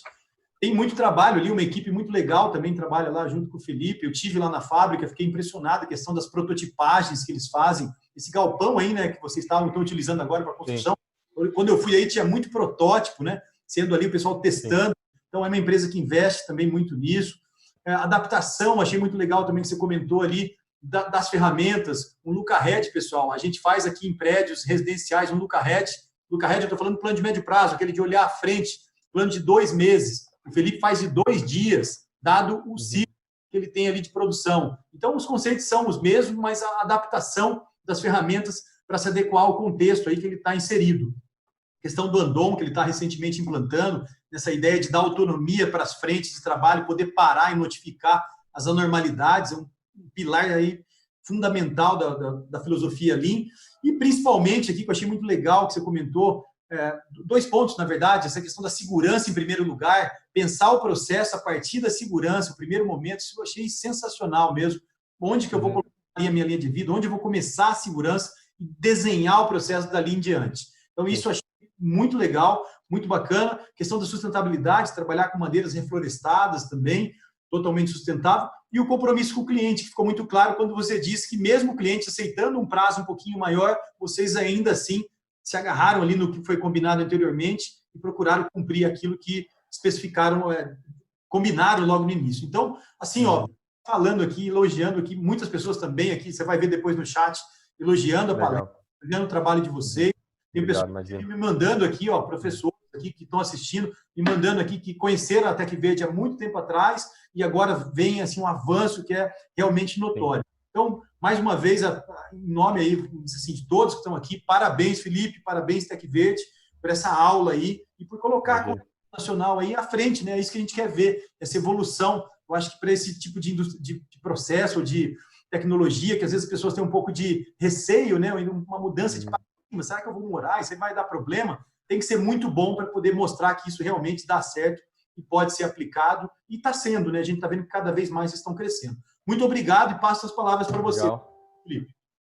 Legal, nossa, muito obrigado aí pelas considerações acerca da Tec Verde e acerca do que a gente vem fazendo ultimamente. Agradeço muito por esse espaço de poder contribuir num tema que a gente gosta de conversar a respeito, de trazer um pouco do que a gente está aprendendo para dividir com os colegas aí. Eu gostei muito do fechamento que você fez. Você trouxe os highlights aí, os pontos principais de tudo que a gente falou. Muito legal. Essa questão de protótipos eu queria ressaltar que é uma questão que vem até de encontro com a última pergunta ali. Não sei se foi da Laís, não lembro quem fez a pergunta em relação à patologia. Isso, A gente faz, então, protótipo para todos os novos produtos que a gente vai implantar em obras. Então, a gente tem subprocesso lá, sacada. A gente mudou uma tipologia de sacada que tem uma churrasqueira e tem um shaft de lavanderia dentro da sacada. Ficou um negócio um pouquinho diferente do que a gente faz. A gente faz um protótipo em escala real, depois de todos os... Na verdade, antes até do protótipo, a gente faz um DFMA, né, uma análise de modos de falha. A gente vê, coloca um brainstorming ali com o pessoal, o que pode dar errado nessa sacada?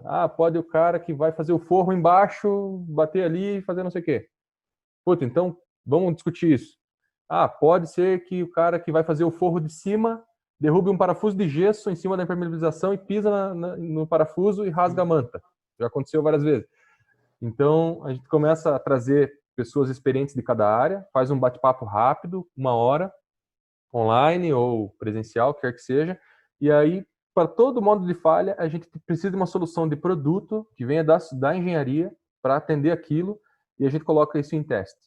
É lógico que algumas coisas, às vezes, escapam desse processo, tem obras que entram muito rápido na fase comercial, precisam entrar, a gente não consegue fazer protótipo para tudo, mas é um driver que a gente tem no nosso mindset aí, a gente sempre faz essa prototipação e controla os níveis de empregabilidade do protótipo, então qual que é o nível que ele está para entrar na operação, faz vários testes e aí deixa lá um teste de tanqueidade numa sacada prototipada aqui no barracão por 2 semanas. E aí depois fazemos toda uma análise depois disso para daí aplicar isso nos canteiros. Então isso é bem bacana você ter lembrado. é um ponto forte, eu acho, da empresa, da área Sim. do colega Pedro aí, que é nosso diretor de engenharia de produto, que a gente estava conversando sobre ele no treinamento, Sim. né? Pedro, grande figura aí, que está sempre também colocando, disseminando. Encontrei ele lá no Simpósio Brasileiro, no Cibrajec, ele fez uma palestra lá também, falando sobre o assunto. É um cara também sensacional, que bastante, né? Eu acho que fundamental, né, Felipe, que eu vejo em vocês, assim, são pessoas que são apaixonadas pelo que fazem, possuem muito conhecimento, estudam bastante, tanto você, o Pedro, converso com o Ramon. Um dia eu fui lá, tinha um ali do lado da fábrica, as meninas trabalhando na área de inovação. Então, é um pessoal, quem está assistindo aqui, pessoal, é muito legal, é muito legal mesmo. Legal. A galera ali trabalha firme. Você mencionou um negócio aqui, DFMA, para quem não sabe, pessoal, DFMA é o Design for Manufacturing and Assembly, ou seja, o design para montagem, para fabricação e montagem. Então, é pensar no processo de forma sistêmica, e é isso que faz de forma brilhante. Parabéns, viu, cara? Sim. Até, obrigado, eu mencionei errado a sigla, o DFMA a gente faz também, inclusive foi aí que a gente mudou a nossa forma de montagem e começar a pensar na segurança e na montagem antes. O análise de modos de falha é o FMEA, é o FMEA. Eu falei a sigla errada, obrigado. Tá. E, por final, aí, só 2 pontos. Sensacional a jornada Lean que você está fazendo, muito bacana. Legal. E mostrar que o conceito se aplica a diversas grandezas de projetos e tipologias, né, residencial, infraestrutura, energia térmica, hospital, modular, convencional. Uma obra que ontem a Deisa falou de 300 encarregados. Eu falei, que loucura, imagina o tamanho de uma obra dessa, né? Sim, que impressionante, né? Impressionante da Andrade Gutierrez. E também aplica-se para uma escala menor, para uma operação de 100 pessoas, de 50 pessoas, né? Uma construtora pequena, construtora grande, enfim. E também marcar aí sobre o testemunho que eu tenho feito aqui nos últimos anos do avanço realmente da filosofia dentro da empresa e também dos avanços da empresa na industrialização. Legal. A empresa que tem 10 anos, que começou a fazer manualmente os seus painéis e hoje traz alguns conceitos que acabam contribuindo para a sociedade como um todo, uma coisa bacana, assim, muito legal testemunhar tudo isso. E, por fim, agradecer muito aí todo mundo que assistiu, que fez as perguntas, que contribuiu para o compartilhamento do conhecimento aí. Muito legal. Show de bola. Muito legal, Felipe, muito legal. Mais uma vez, muito obrigado. Pessoal que está aqui até agora nos assistindo, obrigado demais. Eu tenho uma missão dificílima amanhã. Eu vou encerrar esse evento, que é manter o nível dessas palestras, né?